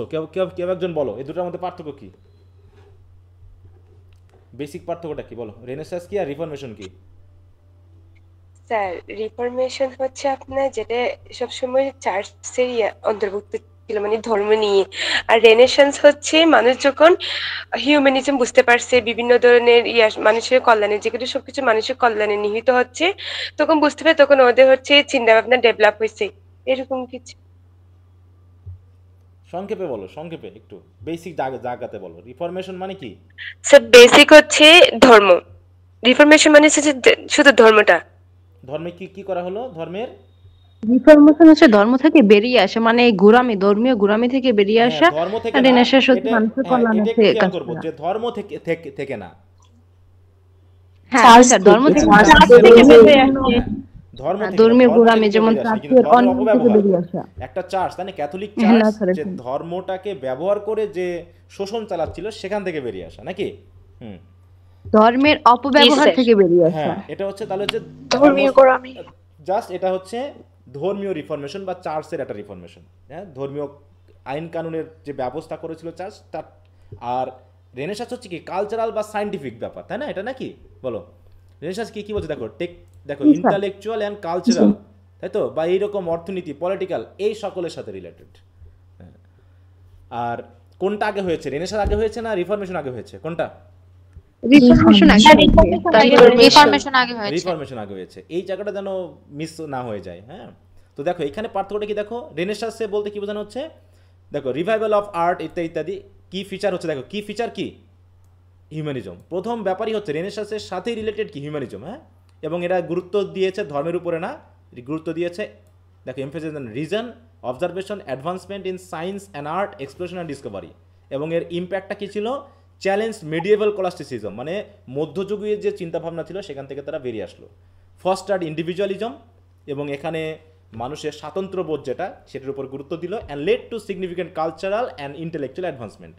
এর মধ্যে যারা রেনেসাঁসের সবচেয়ে বড় ভূমিকা রাখছে তারা হচ্ছে কি দেখো, Leonardo da Vinci, Michelangelo, ইংল্যান্ডের উইলিয়াম শেক্সপিয়ার থেকে শুরু করে অন্যান্যরা। আর রিফরমেশনটা দেখো ফোকাসড অন রিলিজিয়াস রিফরমেশন, দেখো reform and challenge to the Catholic church. এর মধ্যে কি ফিচার হচ্ছে? চ্যালেঞ্জ প্যাপাল অথরিটি, পোপের অধীনতা থেকে চার্চ বার হয়ে আসলো। Emphasize individual faith and biblical interpretation, বাইবেলের উপর গুরুত্ব দেওয়া হলো, কোনো চার্চের শুধুমাত্র কোড অ্যান্ড কন্ট্যাক্ট না। Lead to the rise of প্রোটেস্ট্যান্টিনিজম, লুথারানিজম, Calvinism, এগুলো নোট আসবে কিন্তু। Impact divided Europe along religious lines, রিলিজিয়নের উপর ভিত্তি করে ইউরোপ দুটো অংশে ভাগ হয়ে গেল। একদল হলো কি ক্যাথলিক, আর একদল হলো কি বলো প্রোটেস্ট্যান্ট। এই জায়গাগুলো একটু ভালো করে শিখবা কিন্তু, কারণ এর উপর ভিত্তি করে থার্ড ইয়ারে কিন্তু কিছু ইয়ে আছে। থার্ড ইয়ারে কিছু সাহিত্যকর্ম আছে যেগুলো এই ইতিহাসটাকে ভালো করে বুঝতে হবে। এবং weakened the Catholic church power, spurred religious wars and lead to the counter reformation Catholic response. Examples Martin Luther, John Calvin, King Henry the eight, এরা ছিল হচ্ছে রিফরমেশনের সাথে রিলেটেড। এবং এদের মধ্যে ইন্টার কানেক্টেডনেসটা কি আসলে, দুটোর মধ্যে কানেকশনটা কি ছিল দেখো। Both movements are influenced by the invention of printing press. এই যে বললাম না, প্রিন্টিং প্রেস আবিষ্কারের ফলেই মেইনলি রিফরমেশন হলো, তার মাধ্যম দিয়ে রেনেসাঁ হলো। কি কথা বোঝা গেল? কারণ প্রিন্টিং প্রেস কিভাবে সাহায্য করলো বলো তো? প্রিন্টিং প্রেস কিভাবে সাহায্য করলো মানুষকে? বিভিন্ন লেখালেখি বা কাগজগুলো লিখিত আকারে বা পত্রিকার মাধ্যমে প্রকাশিত, তাই না? বইগুলো বেশি মাত্রায় অ্যাভেলেবেল হলো, যেগুলো শুধুমাত্র আগে চার্চের মধ্যে ইনক্লুড ছিল বা চার্চের মানুষেরা পড়তে পারতো, সেইগুলো এখন মানুষের মধ্যে ছড়িয়ে পড়লো প্রিন্টিং প্রেসের কারণে। বইয়ের মূল্য কমে আসলো, তাই তো? আগে শুধু চামড়ায় লেখা হতো, যার অনেক মূল্য ছিল, এবং বই ছিল হচ্ছে কি খুবই রেয়ার। তো সেইগুলো হলো কি, which facilitate the spread of ideas and knowledge. Both movements questions establish authority and traditions leading to a more individualistic and secular world view. এই যে ইন্ডিভিজুয়ালিস্টিক হিউম্যানিজম, এই কথাটা কিন্তু বারবার আসতেছে যে ইন্ডিভিজুয়ালিস্টিক মানে কি একজন ব্যক্তিকে আলাদা করে গুরুত্ব দিতে হবে। কারণ কি, আমি এবং আমার ভাই আমরা কি একই চিন্তা করব বলো তো, একই বাপের সন্তান বলে? বলো কি একই রকম চিন্তা করতে হবে? এখন বাপ যদি চাই যে তোমার বড় ভাই ডাক্তার হয়েছে, তোমাকেও ডাক্তার হতে হবে, আমি চাচ্ছি না, আমি ডাক্তার হব না, আমি হব হচ্ছে ইঞ্জিনিয়ার, এখন বাপ বলছে না তোমাকে ডাক্তার হতে হবে, তাহলে এটা কি ইন্ডিভিজুয়ালকে গুরুত্ব দেওয়া হলো? বলো তো। হ্যাঁ, এটা তাহলে ওই কর্তৃত্বপরণ হয়ে যাচ্ছে। তাহলে বাবা কর্তৃত্বপরণ চিন্তা ভাবনা করতেছে, মা কর্তৃত্বপরণ চিন্তা ভাবনা করতেছে, একজনের চিন্তা ভাবনা একজনের উপরে চাপিয়ে দিচ্ছে, এটা কিন্তু হলো না। এটার বিপরীতেই হচ্ছে ইন্ডিভিজুয়ালিস্টিক চিন্তা ভাবনা, যে সবাই যার যার আলাদা আলাদা। আমি আমার সন্তানের পিতা হতে পারি, কিন্তু আমার সন্তান আলাদা একটা সত্তা, আমি শুধু তাকে জন্মই দিয়েছি, কিন্তু তার চিন্তা ভাবনা, তার জীবন দশা পরিবর্তন করার ক্ষমতা আমার নেই। আমি তাকে সাপোর্ট করতে পারি, কিন্তু তার জীবন সে পরিবর্তন করবে। ঠিক একইভাবে চার্চ যখন 500 লোক নিয়ে একটা চার্চ, এখন চার্চ বলতে যাচ্ছে যে 500 লোক একই রকম চিন্তা করবে, এখানকার ফাদার যা বলবে তাই করতে হবে, তাহলে কি হবে বলো? চলবে? এরকম চলা যায়? এটা তো হতে পারে না। তাই বলছে যে সিকুলার চিন্তা ভাবনা করতে হবে, সমাজের চিন্তা। মনে করো একটা গ্রাম, আর একটা গ্রামে 4 ধর্মের মানুষ আছে, তো একটা গ্রামের বিষয়ে যখন চিন্তা ভাবনা হবে, তখন কি কোনো ধর্মীয় ব্যাপার দিয়ে চিন্তা ভাবনা হবে, নাকি সিকুলার চিন্তা ভাবনা করে সেটাকে হিউম্যানিজমের উপর ভিত্তি করে চিন্তা ভাবনা করতে হবে? কোনটা বলো তো? হ্যাঁ, যে ধর্মীয় ভিত্তি করতে গেলে একটু চেঞ্জ আসতে পারে, কিন্তু যখন আমরা 4 ধর্মের মানুষ এক জায়গায় হয়ে মানুষের কল্যাণে লাগে এমন কিছু চিন্তা ভাবনা আমরা করব। এই যেমন করে আমরা যে এখন আছি, এখন বাংলাদেশ বিভিন্ন ধর্মের মানুষ একত্রে বসবাস করছি আমরা। এখন একটা মনে করো কলেজেও, একটা ডিপার্টমেন্টেও 3-4 ধরনের টিচার আছে, একজন হয়তো বা হিন্দু, একজন হয়তো বা বৌদ্ধ, একজন হয়তো বা মুসলিম, একজন হয়তো বা খ্রিস্টান। এখন 4 টিচার একই স্টুডেন্টদেরকে পড়াচ্ছে। এখন এই ক্লাসের মধ্যে রয়েছে 3-4 ধর্মের স্টুডেন্ট, আছে কিনা বলো? এখন একজন টিচার যখন কথা বলবে, তখন কোন ধর্ম নিয়ে কথা বলবে ওখানে, নাকি ধর্মটাকে আমাকে পাশে রাখতে হবে? সময় সে নিরপেক্ষ পাশে রেখে ওই যে মানবিক হিউম্যানিজমের উপর ভিত্তি করে কিন্তু আমাকে কথা বলতে হবে। তখন আমি কোনো ধর্মীয় ইঙ্গিত নিয়ে আসলেও সেটা যাতে কারো বিরুদ্ধে না যায় এমন করে বলতে। যেমন আমি এখন ক্রিশ্চিয়ান রিলিজিয়ন দিয়ে কিন্তু সাহিত্যটা পড়াচ্ছি, কিন্তু এখানে কি আমি কখনো তোমাদের উপরে আমার ধর্মটা চাপিয়ে দিয়েছি কিনা, আমার বিশ্বাসটা চাপিয়ে দিয়েছি কিনা বলো? পারবো? হ্যাঁ, পারবো না। আমাকে কিন্তু নিরপেক্ষ আলোচনা করতে হচ্ছে, এবং এখানে আমার ধর্ম হলেও আমার ধর্মের ভিতরে যদি কোনো গোড়ামি থাকে, খারাপ দিক থাকে, সেটাও কিন্তু আমাকে বলতে হবে। হ্যাঁ, ঠিক একইভাবে অন্য ধর্ম দিয়ে উদাহরণ নিয়ে আসতে গেলে তখন সাহিত্য কর্ম দিয়ে রিলেটেড যে বিষয়গুলো, সেগুলো আমাকে কিন্তু চিন্তা করতে হচ্ছে। তাহলে এই জায়গাতে রিফরমেশন আমাদের মুসলিম ধর্মে কিন্তু আবার সেকুলার সমাজকে নেগেটিভ হিসেবে আখ্যা দেওয়া হয়। হ্যাঁ, সেটা তো করা হয়েছে, সেকুলার সমাজকে বিশ্বাস করা। আচ্ছা, সিকুলার আবার আপনাদের আমাকে বলতে দাও সিকুলারিজম কোন ধর্মে বিশ্বাস করে বলো? কোন ধর্মে বিশ্বাস করে? খ্রিস্টান। হ্যাঁ, কোন ধর্মে বিশ্বাস করে না। সিকুলারিজম যদি কোনো ধর্মে বিশ্বাস করে, তাহলে সেটা ধর্ম হলো বলো? না স্যার। কোন ধর্মে সিকুলারিজম বিশ্বাস করে? সিকুলারিজম তো হচ্ছে একটা মুভমেন্ট, তাই না? এটা কোনো ধর্মের সাথে রিলেটেডই না। যদি কোনো ধর্মে সিকুলারিজম বিশ্বাস করে, তাহলে সেটা তো ধর্মই হলো না। আমার ধর্ম তো সিকুলারিজম বিশ্বাস করে। আমার ধর্ম বিশ্বাস করে জিসাস ক্রাইস্টকে বিশ্বাস না করলে তুমি স্বর্গে যেতে পারবে না। তোমরা বিশ্বাস করো যে মুসলিম না হয়ে মরলে কেউ বেস্ট যেতে পারবে, বেস্টে যেতে পারবে না, তাই কি না বলো? তাহলে আমি যত ভালো কাজই করি, আমি যত যাই করি, আমি যদি মুসলিম না হই, আমি বেস্ট যেতে পারবো না। আমি বিশ্বাস করি আমার ধর্ম মতে যে যদি কেউ জিজাসকে বিশ্বাস না করে, তাহলে সে স্বর্গে যেতে পারবে না, হেভেনে যেতে পারবে না। হিন্দু ধর্মে এরকম মতবাদ আছে। তাহলে কে সিকুলারিজম বিশ্বাস করলো? কোনো ধর্মে সিকুলারিজম বিশ্বাস করে না, তাহলে তো সেটা ধর্মই হলো না। কথা বুঝতে পেরেছো? এই যে আমরা যখন আলোচনা করছি, এখানে কি আমি কি ধর্মভিত্তিক আলোচনা করছি না সিকুলার বোধ নিয়ে আলোচনা করছি? এই জায়গাতে এখন যেটা আলোচনা করছি, এখন যখন আমি কথা বলছি হ্যাঁ, ওটা বলো না যে শুধু তোমার ধর্ম বিশ্বাস করে না, তা না। এটা কোনো ধর্মেই সিকুলারিজম বিশ্বাস করে না। ধর্ম মানে বুঝতে হবে কি, ধর্ম মানে কি বলো? সিকুলারিজমের বাংলা কি? অসাম্প্রদায়িক। হ্যাঁ, ধর্মনিরপেক্ষ বা অসাম্প্রদায়িক, নাকি? ব্যাপারটা এরকম। কিন্তু ধর্ম মানেই তো সাম্প্রদায়িক হতে হবে, ধর্ম মানেই সাম্প্রদায়িক, ধর্ম মানেই গোড়াপন্থী, এরকম একটা ব্যাপার। হ্যাঁ, তো যাই হোক, ওটা নিয়ে আমি কথা না বলি। তাহলে এবার বলছে the Renaissance emphasize on humanism and reason contributed to the intellectual climate that allowed the Reformation to take hold অতএব রিফরমেশন দেখো রেনেসাঁস এমফাসাইজ করছে হিউম্যানিজম এবং রিজনকে, আর যেটা কি করতেছে রিফরমেশনের উপর ভিত্তি করেই এই জিনিসটা হয়েছে। অতএব রিফরমেশন চ্যালেঞ্জেস, দেখো reformation challenge two religious authority also indirectly influence political and social structure. দেখো তাহলে এখন দেখো তো একটা দেশের ধর্মীয় বিশ্বাস কি একটা রাজনৈতিক ইয়াকে পরিবর্তন করতে পারে না? পারে তো নাকি? জি স্যার। আমাদের ভারতীয় উপমহাদেশের কথা ভাবো, ভারতীয় উপমহাদেশে কোনো ইয়া ছিল সনাতন ধর্ম ছাড়া অন্য কোনো ধর্ম ছিল আজ থেকে 3,000 বা 4,000 বছর আগে? ছিল না। আজকে যে বাংলাদেশে আমরা দেখতেছি এখানে হিন্দু আছে, তাই তো এখানে মুসলিম আছে, এখানে ক্রিশ্চিয়ানিটি আছে, তাহলে এই বাংলাদেশের যে ভূখণ্ডটা সেটা তো ভারতীয় উপমহাদেশের অধীনে ছিল। এখানে কোনো মুসলিম ধর্মের কোনো মানুষ ছিল ওই সময়? বলো, আজকে যেটা দেখতেছি, আজকে যে বাংলাদেশ দেখতেছি আজ থেকে 2,000 বছর আগে এইরকম জায়গা এই ভূখণ্ডে ছিল না, এই ধর্মে ছিল না। কিন্তু তখনকার তাহলে রাজনীতি বা ওইরকম বিশ্বাস আজকে নিচে আমাদের স্ট্রাকচারটা পরিবর্তন করে দিয়েছে, তাই না? আজকে এখানে বলা যায় যে 95% বা তারও বেশি হয়তো বা ইসলাম ধর্মের অনুসারী। তাহলে এখানকার অফিসিয়াল কোড অ্যান্ড কন্ডাক্ট, তারপর হচ্ছে এখানকার রাজনীতি অনেকভাবে পরিবর্তন হয়েছে। অতএব রিলিজন কী করছে? পরিবর্তন করছে। একইভাবে ইউরোপের কথা ভাবো, ইউরোপেও কি আজ থেকে দেখাচ্ছে, আজ থেকে কত হয়তো বা 2,000 বছর আগেও খ্রিস্টানিটি ছিল না, প্যাগানিজম ছিল নাকি? প্যাগানিজম ছিল সেখানকার চিন্তাভাবনা একরকম ছিল। তারপর যখন আজ থেকে 1700 বা 1800 বছর আগে বা তারও কমে যখন ক্রিশ্চিয়ানিটি শুরু হলো, তখন তাদের চিন্তাভাবনাটা চেঞ্জ হয়ে গেল, তাকে অন্য রকমের রাজনীতি বিষয়টা চলে আসলো। হ্যাঁ, এইভাবে কী হচ্ছে যে মানুষের বিশ্বাস, মানুষের অর্থনীতি, রাজনীতি, তারপর হচ্ছে মানুষের আর্ট, সায়েন্স, এগুলো কিন্তু বিশেষভাবে পরিবর্তন করে দেয়। তোমরা যদি বিভিন্ন সায়েন্টিফিক মানে কে বলো বিজ্ঞানীর যদি জীবনী পড়ো, বিশেষ করে তোমরা দেখবা যে ইউরোপ কান্ট্রিতে যে সকল বিজ্ঞানীদের প্রভাব আমরা দেখছি, হ্যাঁ, যারা চার্চ ভিত্তিক মানে কি তারা যখন একটা মতবাদ দিয়েছে, চার্চের বিরোধে গেছে, চার্চ কিন্তু তাদেরকে কি করেছে? হত্যা করেছে, এমনকি আগুন দিয়ে পুড়িয়ে মারছে, এমনও আছে কিন্তু রেকর্ড আছে কিনা? তোমরা পড়ছো এগুলো? বই পড়ো, বলো বইটাই পড়ো। কপারনিকাস চেনো? কপারনিকাসের নাম শুনছো? বলো তো। একসময় নাকি বিশ্বাস করতে হতো যে মহাবিশ্বের কেন্দ্র হচ্ছে পৃথিবী, একসময় বিশ্বাস করতে কেন্দ্র হচ্ছে পৃথিবী, সূর্য চারপাশে ঘোরে। কিন্তু বর্তমান চিন্তা ভাবনাটা কি আমাদের? বলো, এই সৌরজগৎ। হ্যাঁ স্যার, এই তো কোপারনিকাস। হ্যাঁ, তাহলে সে হচ্ছে কি? কেন্দ্র হচ্ছে সূর্য, এই সৌরজগতের আমাদের পৃথিবী ঘুরছে, সূর্যের চারপাশে ঘুরছে।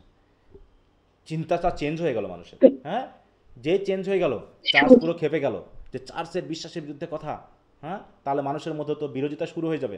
এরকম প্রত্যেকটা ধর্মের যখনই ওপেন মাইন্ডেড কোনো চিন্তাভাবনা করতে গেছে, তখন ধর্মের বিরুদ্ধে না, ওই প্রতিষ্ঠিত যে সামাজিক যে প্রতিষ্ঠান, সেই প্রতিষ্ঠানের বিরুদ্ধে যখনই গেছে, তখনই মানুষকে কিন্তু হত্যা করছে, সেটা মুসলিম ধর্মে হোক, হিন্দু ধর্মে হোক, খ্রিস্টান ধর্মে হোক, প্রত্যেকটা ধর্মেই।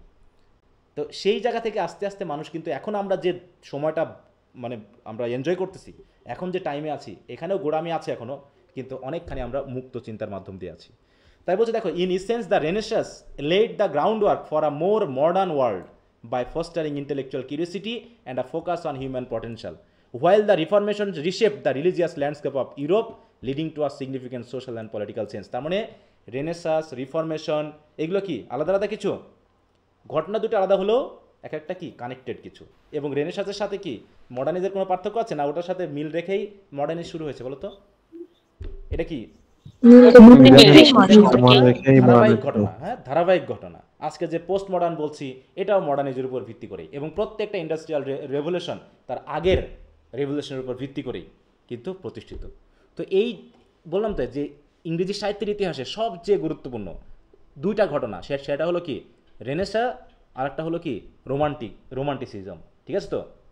এইটা আর একটা হচ্ছে মডার্নিজম। এই তিনটা ইজম কিন্তু খুবই গুরুত্বপূর্ণ। এখান থেকে কোশ্চেন আসেই, শর্ট নোট আসেই, হয় রেনেসাঁ নিয়ে আসবে, না রিফরমেশন নিয়ে আসবে, না মডার্নিজম নিয়ে আসবে, আর না হয় রোমান্টিসিজম নিয়ে আসবেই। হ্যাঁ, তো এই মতবাদগুলো ক্লিয়ার হওয়া দরকার, যেগুলো বইয়ে ক্লিয়ার হওয়ার মতো সুযোগ নেই। এগুলো তোমাকে জানতে হলে তোমাকে হয় অন্যান্য বই পড়তে হবে, আর না ইন্টারনেট ঘেটে এইভাবে একটা কানেকশন তৈরি করতে হবে। আমি কি কানেকশনটা তৈরি করতে পারছি? বলো, কিছু ইনফরমেশন দেওয়া গেছে? জি স্যার। কারণ বইগুলো জি, স্যার। এইভাবে নাই, জি, স্যার। একটু খেয়াল করবা।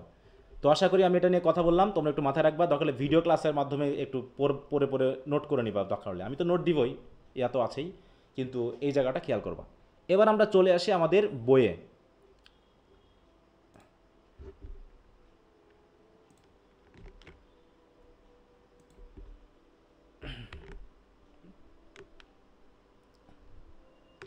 আচ্ছা, স্যার তিনটে গুলো কি কি বলছেন যে স্যার?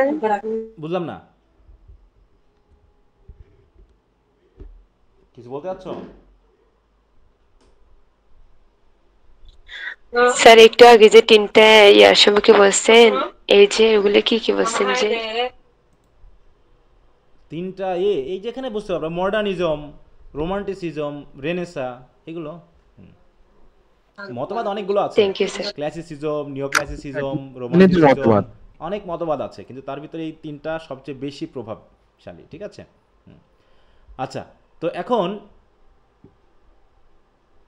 আমরা একটু এবিসি থেকে রাজাদের একটু নাম শুনে আসি। হ্যাঁ, রাজাদের নামগুলো একটু দেখে আসি, এইটা আমাদের জন্য এখন একটু কাজে লাগবে, যে কার পর কে কে এসেছে। একটা শীট ছিল না, একটা পেজ ছিল যেখানে রাজাদের ধারাবাহিক বংশানুক্রমে দেওয়া আছে। এটা কত নম্বর পেজ কেউ বলতে পারবা? 167 স্যার। 149 149 পেজ। 149 149। আচ্ছা, এই যে এখানে, হ্যাঁ,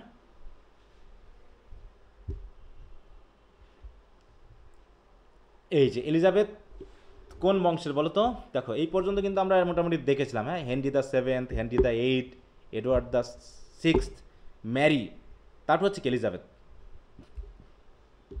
হেনরিটা 8-এর সময়ে মোটামুটি রিফরমেশনটা ঘটেছিল, তাই না? হেনরি দ্য 8 আমরা পড়ছিলাম না ওই সময় ওটা?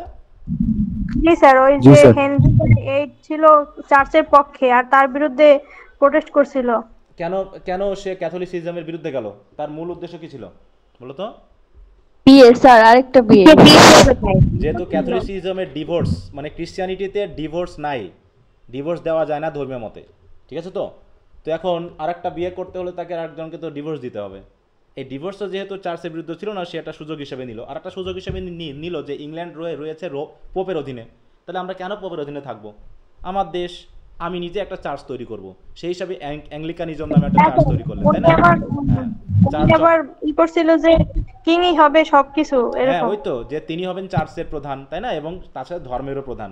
আগে তো তিনি ছিলেন, তিনি কি ছিলেন? দেশের প্রধান ছিলেন রাজা হিসাবে। চার্চের প্রধান ছিল পোপ। কিন্তু যখন পোপের অধীনতা থেকে বেরিয়ে আসলেন, চার্চ অফ ইংল্যান্ড নামে একটা চার্চ প্রতিষ্ঠা করলেন, তাই না? প্রোটেস্ট্যান্টিজমের অধীনে, অ্যাংলিকানিজমের মাধ্যমে, তখনই তিনি চার্চেরও প্রধান হয়ে গেলেন এবং তিনি সাথে সাথে দেশেরও প্রধান হয়ে গেলেন। তাহলে দুটা ক্ষমতা তার হাতে পাওয়া যাচ্ছে, আর সাথে সাথে তো তিনি বিয়ে করতেও পারলেন।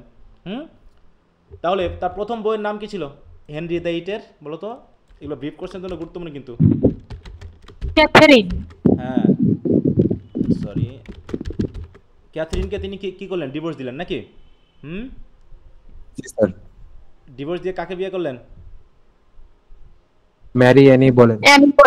হ্যাঁ,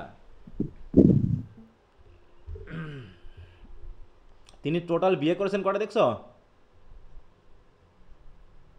6। হ্যাঁ, Henry is known for his 6 marriages. হ্যাঁ, মোট 6টা তিনি বিয়ে করেছেন, বুঝতে পারছো? And his efforts to have his first marriage to Catherine Aragon annulled. হ্যাঁ, এবং his disagreement with Pope Clement the 7th about such an alignment, তিনি চেয়েছিলেন প্রথম বিয়েটাকে তিনি কী করবেন? বাতিল করবেন, ক্যাথরিন অফ আর্গনের বিয়েটা, কিন্তু এটা তিনি করতে পারছিলেন না, পোপ তাকে নিষেধ করতেছিল। হ্যাঁ, শেষে led to Henry initiate the English reformation, হ্যাঁ, separating the Church of England from papal authority. He appointed himself, দেখো তিনি তখন হয়ে গেলেন কি? Supreme head of the Church of England and dissolve convents, monasteries. অতএব ক্যাথলিসিজমের অধীনে যে সকল মোনাস্টারিগুলো ছিল, কনভেন্টগুলো ছিল, সেগুলো সব তিনি বাতিল করলেন। For which he was excommunicated by the pope. এতে পোপও করলো কি? চার্চের এই তাদের ক্যাথলিসিজম থেকে ইংল্যান্ডের এই চার্চ মানে রাজা সহ তার অনুসারীদেরকে এক্সকমিউনিকেট করলেন, বাতিল করে দিলেন। এইটা, এই যে দেখো 6 ওয়াইফস। প্রথমটা ছিল ক্যাথরিন অফ আর্গান, তারপরে ছিল অ্যানি বলিন। হ্যাঁ, অ্যানি বলিনের মাধ্যমে তার যে সন্তান তাদের ইস্যু কে ছিল? দেখো Elizabeth the first of England, নাকি? দেখো এলিজাবেথ দ্য ফার্স্ট, এই ইংল্যান্ডের রানী যিনি হলেন, তাহলে তার বাবার নাম কি? বলো। Henry the eight. তাহলে হেনরি দ্য এইট এর পর দেখো হেনরি দ্য এইট কোথায় গেল? দেখো করোনেশন এবং তিনি মারা যান 1491। তারপরে আসলো হচ্ছে ম্যারি, হ্যাঁ, সিংহাসনে আসলো কে? এই জায়গায় দেখাচ্ছে কে? ম্যারি, তাই তো? ফার্স্ট আসলো না হেনরি দ্য এইট, দেখো 1537, তারপর হচ্ছে এডওয়ার্ড দ্য সিক্স 1547 to 53, তারপর হলো ম্যারি, তারপর হলো কি এলিজাবেথ দ্য ফার্স্ট 1558 থেকে 1603। এই এজটা হচ্ছে ইংরেজি সাহিত্যে। তার মানে এইগুলো কিন্তু সব রিফরমেশনের মাধ্যমে চলছে, হ্যাঁ। বিশেষ করে রিফরমেশনের সবচেয়ে চূড়ান্ত পর্যায়ে ছিল হচ্ছে হেনরি দ্য এইটের এই সময়টা। দেখো কত বছর, 1509 থেকে 1547 সাল পর্যন্ত তিনি কিন্তু সিংহাসনে থাকছেন। আচ্ছা, তাহলে যেহেতু এলিজাবেথ নিয়ে আমরা কথা বলতেছি, তাহলে এলিজাবেথের সিংহাসন আরোহণ কত সালে হলো? 1558 থেকে 1603, এই তো? হ্যাঁ, 1603। তারপর হচ্ছে দেখো স্যার এলিজাবেথ, হ্যাঁ বলো। স্যার এই যে মেরি আর এলিজাবেথ ওনারা সম্পর্কে একে অপরের কি হয়? সৎ বোন হয়। সৎ বোন, স্টেপ সিস্টার। তার বাবা হচ্ছে কি এই Henry the eight. Edward, sir Edward হচ্ছে সৎ ভাই। এগুলো নিয়ে অনেক আচ্ছা ঠিক আছে, বুঝতে পারছি। ঠিক আছে তো, কারণ এগুলো বইয়ে নাই, এগুলো নিজে থেকে এই যেরকম করে করে খুঁজে খুঁজে কালেকশনটা তৈরি করে নিতে হবে, বুঝতে পেরেছো? দেখো এই যে Henry the seventh, Henry the Edward the sixth, হ্যাঁ, এগুলো এসেছিল তো পরবর্তীতে। দেখো হেনরি দ্য সেভেন্থের পর হেনরি দ্য এইট, তারপরে সাকসেসর হলো কি Henry the sixth, sorry Edward the sixth, আমি ইউজ করতেছি এডওয়ার্ড দ্য সিক্সথ, এই যে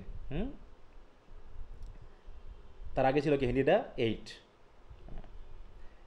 এইখানে আবার কে ক্যাথলিক কে প্রোটেস্ট্যান্ট এগুলো ভালো করে এখনই বুঝতে হবে, তাহলে থার্ড ইয়ারে গিয়ে কিন্তু বিপদ হয়ে যাবে, হ্যাঁ, একটু আমরা খেয়াল রাখবো এই জায়গাগুলোতে। দেখো এখানে বলছে কি, দেখো এডওয়ার্ড দ্য সেভেন্থ কি ছিলেন, আর বা সেভেন্থ আসতেছে, সিক্সথ বলছে was king of England and Ireland from, দেখো 1547, তার ভাইয়ের মৃত্যুর পর, হ্যাঁ, এই হেনরি এইটের মৃত্যু, এবং 1553 হি ওয়াজ ক্রাউন্ড এত, দেখো the only surviving son of, দেখো হচ্ছে Henry the eight by his third wife. Henry the, তাহলে এই যে এডওয়ার্ড দ্য যে সিক্সথ, এ কে ছিল? হেনরি দ্য এইটের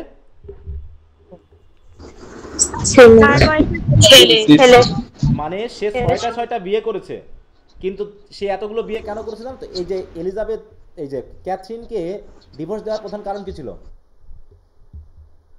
স্যার হ্যাঁ, তার ছেলে হচ্ছিল না, ঠিক আছে তো? এলিজাবেথ যে ফার্স্ট, সে হচ্ছে তার মেয়ে, অতএব এডওয়ার্ড দ্য সিক্সথ এই হলো কি তার,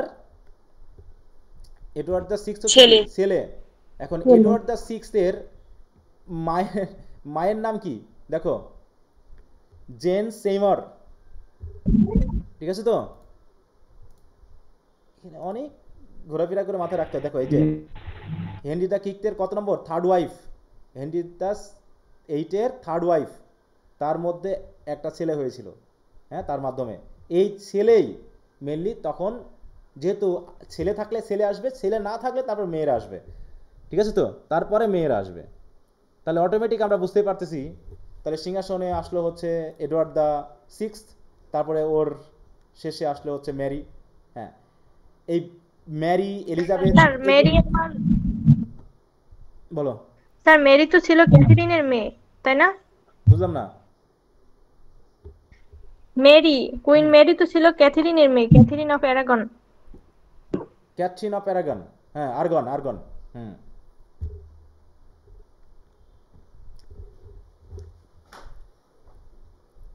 আচ্ছা, এগুলো নিয়ে তোমরা একটু পড়বা, ঠিক আছে? ওইগুলো নিয়ে একটু স্টাডি করবা, কারণ এগুলো ভিতরে দরকার, হ্যাঁ, বোঝার জন্য দরকার। আচ্ছা, আমি অনেকগুলো উইন্ডো করে রেখেছি, এগুলো বাদ দিই।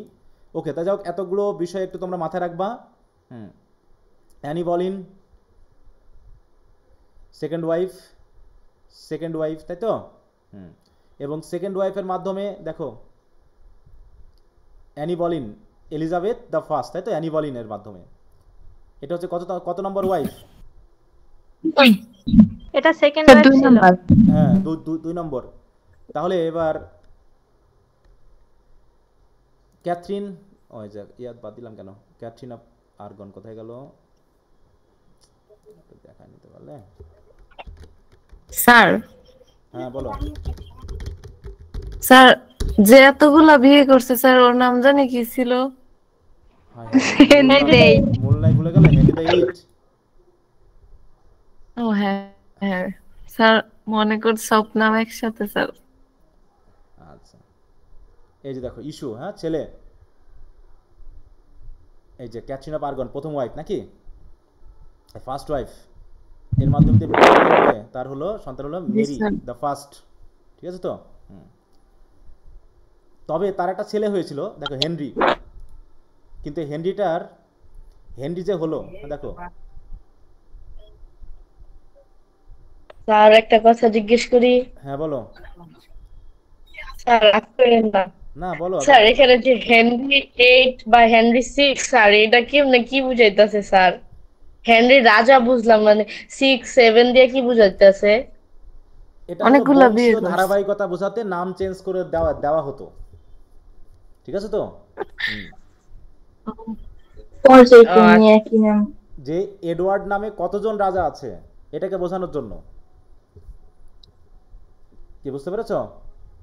এটা তো আমরা এটা নিয়ে কথা বলেছিলাম মনে হয় এর আগে, তাই না? হ্যাঁ, যে অনেক সময় এই বংশীয় ধারাবাহিকতা ঠিক রাখার জন্য, বোঝানোর জন্য তারা তাদের অরিজিনাল নামও চেঞ্জ করে, অনেক সময় এরকম হেনরি, এডওয়ার্ড এরকম নাম দিয়ে তারা এটাকে, আর যদি অরিজিনাল নাম হয়ে থাকে তাহলে তো হলোই। দেখো বলছে কি, Henry Duke of Cornwall was the first living child of king Henry the 8 of England and his first wife Catherine of Aragon. Though his birth was celebrated as that of the heir apparent, তার মানে ক্যাথরিনের কি পরে একটা ছেলে হয়েছিল নাকি? জি sir. হ্যাঁ, কিন্তু ছেলেটা যদি আগে হতো তাহলে তার বাদ ছাদ যেত না। হ্যাঁ, ছেলে যদি আগে হতো তাহলে তার বাদ যেত না, কিছু করার নেই। ওকে, তো তাহলে এলিজাবেথ যেহেতু আছে, এলিজাবেথ এইজের যে এলিজাবেথ যে আসতেছে তার নামটা আমরা কার থেকে পাচ্ছি? তাহলে এলিজাবেথ কে, তার বাপের নাম কি, তার মায়ের নাম কি বলো?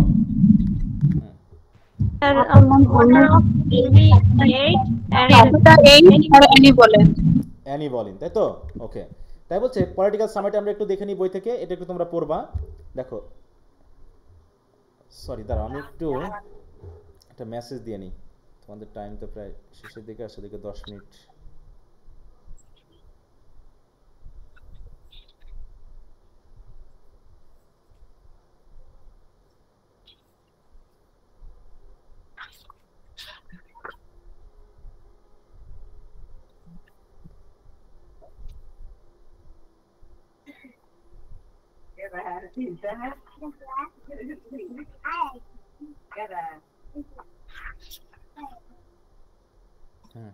আচ্ছা দেখো, তাহলে হচ্ছে in the age of Elizabeth all doubt seems to vanish from English history.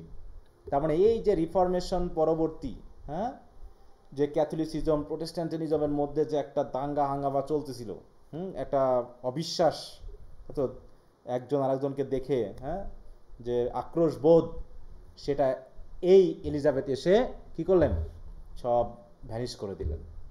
After the reigns of Edward and Mary, তাহলে দেখো এডওয়ার্ড অ্যান্ড ম্যারি, এই যে দেখো এখানে যে বইয়ের যে নামগুলো, তুমি যদি এখন ওইগুলো না পড়ে সেটা পড়তে যাও তাহলে তোমার একটু মনে লাগবে না এগুলো। এখন কি বুঝতে পারছো না এডওয়ার্ড অ্যান্ড ম্যারি কোথা থেকে আসলো, কিভাবে আসলো বলো? জি স্যার। তুমি এখন বুঝতে পারছো। তারপর with defeat and humiliation and persecutions and rebellion at home, হ্যাঁ, তাহলে হচ্ছে কি after the reign of Edward and Mary with defeat and humiliation, তারা হচ্ছে কি পরাজিত হয়েছিল, তারা রাজ্য ঠিকমতো পরিচালনা করতে পারেনি। হ্যাঁ, কি হলো শেষে, the accession of a popular sovereign was like the sunrise after a long night. মনে হলো কি একটা বিশাল রাতের পর যেন একটা সূর্য উঠলো, এরকম একটা রানী সিংহাসনে বসার কারণে।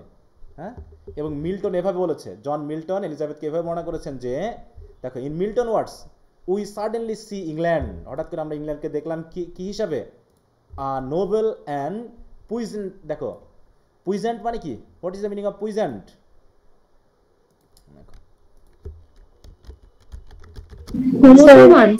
পুইজেন্ট নেশন। দেখো পাওয়ারফুল স্ট্রং, হ্যাঁ, পাওয়ারফুল স্ট্রং অ্যান্ড ভিগরাস।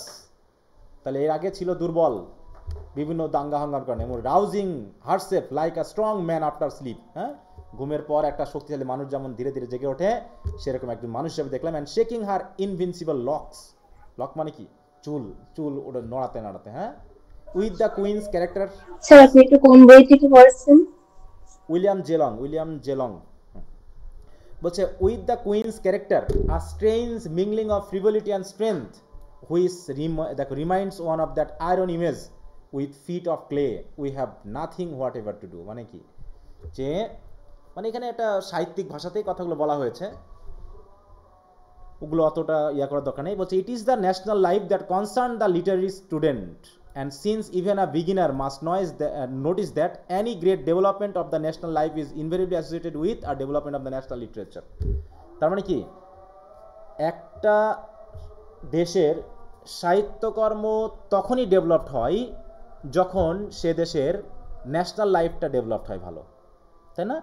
আমরা এর আগে পড়লাম না যে রিফরমেশন বা তার পূর্ববর্তী সময় আমরা দেখলাম যে মানুষ যদি ওপেন মাইন্ডেড না হয়, মানুষ যদি সুস্থ মস্তিষ্কে না থাকে, তাহলে কি সাহিত্যকর্ম রচনা করা যায়? বলো, ভালো সাহিত্যকর্ম কি রচিত হয়? হয় না। বর্তমান সময়ে কি সাহিত্যকর্ম রচনার জন্য কি মানুষ সময় পাচ্ছে এখন? বলো, সাহিত্য চর্চার মানুষ কি বর্তমানে আছে? বলো তো। না স্যার, না। হ্যাঁ, দেখো আমাদের old English period, middle English পিরিয়ডে, এলিজাবেথ চর্চার এই যে এমনকি রিফরমেশন পিরিয়ডে খুব একটা বেশি সাহিত্যকর্ম কিন্তু রচিত হয়নি। কারণ কি, ওই সময় ন্যাশনাল লাইফটা ছিল কি বিভিন্ন ধরনের কেওস অ্যান্ড কনফিউশনে পূর্ণ। সুতরাং এলিজাবেথান এইজকে কেন আমরা golden period of English literature বলবো, সেই বিষয় নিয়ে এখানে কথা আসবে। হ্যাঁ, আচ্ছা, একটু আজানটা শেষ হয়ে যাক। হ্যাঁ, আচ্ছা, সবাই শুনতে পাচ্ছ আমাকে? স্যার একটা কথা ছিল। হ্যাঁ বলো। আমি ডন জুয়ানের প্রথম লেকচারটা পাচ্ছি না, আপনি বলছিলেন ক্লাস টাইমে একটু মনে করাই দিতে। আচ্ছা, ডন জুয়ানের প্রথম লেকচার না পাওয়ার কারণটা কি তোমরা কেউ জানো? আমি কি ওটা রেকর্ড করতে ভুলে গেছিলাম বা এরকম কিছু? জি স্যার। ওটা কি রেকর্ড করা হয়েছিল না?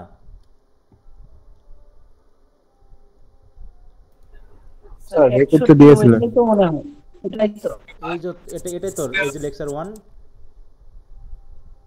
এই যে লেকচার 1 স্যার আমি সকালে পড়ছিলাম, লেকচার 2 থেকে বাকিগুলো পাইছিলাম, লেকচার 1 পাইছিলাম না। তো লেকচার 1 তো এখানে আছে, এই যে গ্রুপের মধ্যে ইয়াতে ফোল্ডারে তো আছে দেওয়া, এই যে লেকচার 1 এটা, তারপর এটা 2 3 4 5 6 আর 7। আচ্ছা স্যার, একটু খুঁজে দেখি। হ্যাঁ, এটা তো আছে এই যে এখানে 61 নম্বর। আচ্ছা, তো যেটা বলছিলাম আর কি। আচ্ছা, তো দেখো এখানে একটা প্রশ্ন তোমাদের পরীক্ষাতে এবার এসে গেছে, চলে গেল ওটা। স্যার আমার গুগল ক্লাসরুমেও ডন জুয়ানের ফার্স্ট ক্লাসটা নাই। তোমরা কোন গ্রুপে আছো? 1 না 2? বলো তো। স্যার 1 নাম্বারটা স্যার একটাই আছে। আছে তো, এই যে স্যার আমি একই তো দেখলাম আছে। 1 2 স্যার আমি মাত্র চেক দিলাম, স্যার নাই। স্যার লেকচারে 1 এর প্রশ্ন দেয়া আছে। এই যেটাতে লেকচার 1,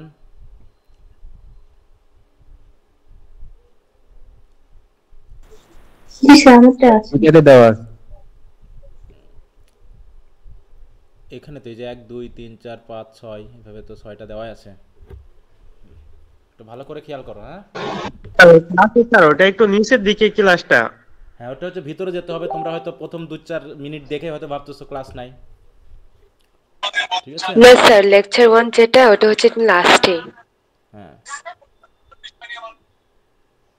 আচ্ছা ঠিক আছে, ওগুলো একটু দেখে নিও। হ্যাঁ, আর না থাকলে আমার কাছে বলে আমি লিঙ্কটা শেয়ার করে দিব আবার, যে পাচ্ছ না। আচ্ছা, তাহলে বলতেছি এই কারণে যে ইংরেজি সাহিত্যের যে 9টা এজ আছে, এই এইজটাকে বলা হচ্ছে গোল্ডেন এজ। এটা কিন্তু পরীক্ষা এসে গেছে তোমাদের এবার 2023-এ, 24-এ হয়তো ইউনিভার্সিটি উইট বাই জাতীয় কিছু আসতে পারে ইম্পর্টেন্ট কোশ্চেনগুলো।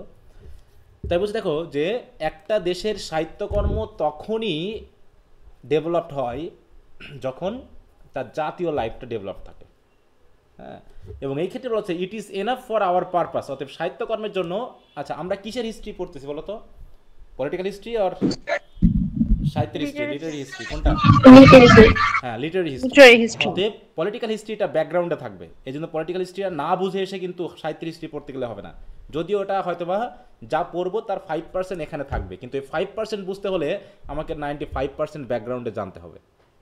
এই জন্য ওই ব্যাপারগুলো খেয়াল করতে হবে যে আমরা যে পড়ে আসলাম যে এলিজাবেথের আসার পর কেমন ঘটনাটা ঘটলো। It is enough for our purpose therefore to point out two facts that Elizabeth with all her vanity and inconsistently steadily loved England and England's greatness, যে তিনি ইংল্যান্ডকে নিজের মতো করে গ্রহণ করলেন। হ্যাঁ, that she inspired all her people with the unbounded patriotism which exerts in Shakespeare and with the personal devotion which finds a voice in the Faerie Queen. এগুলো সব থার্ড ইয়ারে আছে, ওখান থেকে আসছে যে আমরা এই জাতীয় তার যে উৎসাহ উদ্দীপনা, বিশেষ করে ফেয়ারি কুইনে স্পেন্সার এলিজাবেথকে তো পুরো মানে কী হিসাবে ধরছে, মানে কি বলবো, ওখানে একজন গডেস হিসাবে তাকে ধরছে। সে যেন তার কাছ থেকে সাহায্য চাচ্ছে, বুঝতে পারছো, যে সাহিত্যকর্ম রচনা করার জন্য। অতএব শেক্সপিয়ার, স্পেন্সার মানে এত বেশি মুগ্ধ ছিল এলিজাবেথের প্রতি এই রকমের একটা পরিবেশ দান করার জন্য যে তাকে তারা প্রেইজ করেছে প্রচুর। বলছে under her administration the English national life progressed, হ্যাঁ, by gigantic leaps rather than by slow historical process, মানে ধীরে ধীরে না, মানে খুব লাফিয়ে লাফিয়ে যেন উন্নয়ন ঘটেছিল। And English literature reach the very highest point of its development.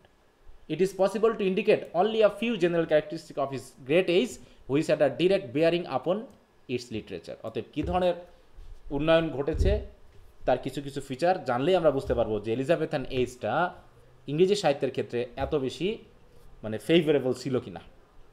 তো আজকে আমরা ক্যারেক্টারিস্টিকটা পড়বো না, আমি তোমাদের উপর ছেড়ে দিলাম যে তোমরা কি করবা। Characteristics of the Elizabethan age এখানে যে কয়টা দেওয়া আছে এই পুরো অংশটুকু তোমরা একটু নিজেরা পড়বা। দেখো কয়েকটা পয়েন্ট দেওয়া আছে, এই পয়েন্টগুলো কিন্তু গুরুত্বপূর্ণ। যদিও কোশ্চেনটা এসে গেছে পরীক্ষায়, কিন্তু কোশ্চেন আসলে পারে কি এটা পড়বো না আমরা, বলো তো কি বাদ দিব? পড়তে হবে। তাই তোমাদের কাজ দিলাম, এটা একটু পড়ে নিবা। অনেক কিছুই বুঝবা না, এখানে যে রেফারেন্সগুলো দেওয়া আছে নামগুলো এগুলো জানার দরকার নেই, এগুলো এত গুরুত্বপূর্ণ না। জাস্ট প্রথমে একটা ফিচার অনুসারে যা দেওয়া আছে ওইটুকু একটু পড়বা, ঠিক আছে? তো তাতে 5-6টা ফিচার তোমরা পাবা। আরও কিছু ফিচার আছে যেগুলো আমি অবশ্যই আমার যে শিটটা আছে সেটাও শেয়ার করে দিব, এই শিট থেকে তোমরা পড়বা, ঠিক আছে? বইটার সাথে সাথে শিটটাও শেয়ার করে দেবো, ওটা একটু ওখান থেকে দেখবা। আচ্ছা, তাহলে ভিডিও ক্লাসটা আরেকবার দেখে রেনেসাঁ, রিফরমেশন, তারপর হচ্ছে বিভিন্ন রাজার যে ধারাবাহিক বিষয়গুলো একটু দেখে নিবা তোমরা, মনে থাকবে। আর কিছু কিছু বিষয় যদি খুব বুঝতে অসুবিধা হয় তোমরা একটু গুগলে সার্চ দিয়ে পড়বা, কারণ হিস্ট্রি পড়তে হলে একটু মানে কি ইলাবোরেটলি পড়তে হবে, তা নাহলে কিন্তু ভালো রেজাল্ট করা এই ক্ষেত্রে কঠিন হয়ে যায়, একটু কঠিন হয়ে যাবে, ঠিক আছে? অনেকের কাছে কাঠখোট্টা লাগবে যদি ঠিক মতো না বোঝা যায়। তোকে তো ঠিক আছে, আজকে তাহলে এখানে রাখছি। আজকে কি বার? বুধবার না? আগামী হ্যাঁ বলো স্যার। আমরা যে হ্যান্ডের পড়লাম যে অনেকগুলো বিয়ে করছিল, পরে আপনি যে স্যার এডওয়ার্ড তারপরে ম্যারি ওদের যে স্যার কিছু নাম দেখলাম স্যার একসাথে, স্যার এটা কোন বই থেকে স্যার ওটা একটু বলবেন? এটা এটা এটা ইংলিশ লিটারেচার, এই বইটা? হ্যাঁ হ্যাঁ, এবিসি অফ ইংলিশ লিটারেচার। এটা কি ক্যানোনি কখনো? স্যার আমি এখানে খুঁজে পাচ্ছি না স্যার, 150 পেজ। এই যে এটাতে এবিসি অফ ইংলিশ লিটারেচার, এই বইটাতে তোমরা কি করবা, এই বই ধরে ধরে গুগলে সার্চ দিয়ে একটু কানেকশন বা সম্পর্কগুলো একটু দেখে নিবা, তাহলে আরো কাজে লাগবে। এবং ওদের সবাইকে স্যার নিখুঁতভাবে দেখব। বুঝলাম না, বলো না। বলতেছি স্যার ওদের সবাইকে স্যার নিখুঁতভাবে একটু চিনবো স্যার, এজন্য স্যার ভালো করে চিনে নিবা। আচ্ছা, তো ঠিক আছে, তাহলে সবাই ভালো থাকো, আজ এ পর্যন্তই। Okay bye. আচ্ছা, যেটা বলতে চাচ্ছিলাম, আগামী শুক্রবার, ঠিক আছে? তো আগামী শুক্রবার, দেখো নেটওয়ার্কে এত খারাপ অবস্থা যে এটাই আসতেছে না। আচ্ছা, আগামী শুক্রবার সন্ধ্যা 7টার সময় তোমাদের একটা ক্লাস মিস গেছে মনে হয় ওদিকে, তাই না? আমি একটু ক্লাসটা নিতে পারি, তোমরা একটু প্রিপেয়ার থাকবা। যদি কোনো প্রবলেম না হয় বা কোথাও যদি না যাওয়া লাগে তাহলে আমি ক্লাসটা নিব আর কি, ঠিক আছে? তো সন্ধ্যা 7টার সময়। আচ্ছা, ওকে, তো ঠিক আছে, গুড নাইট, বাই।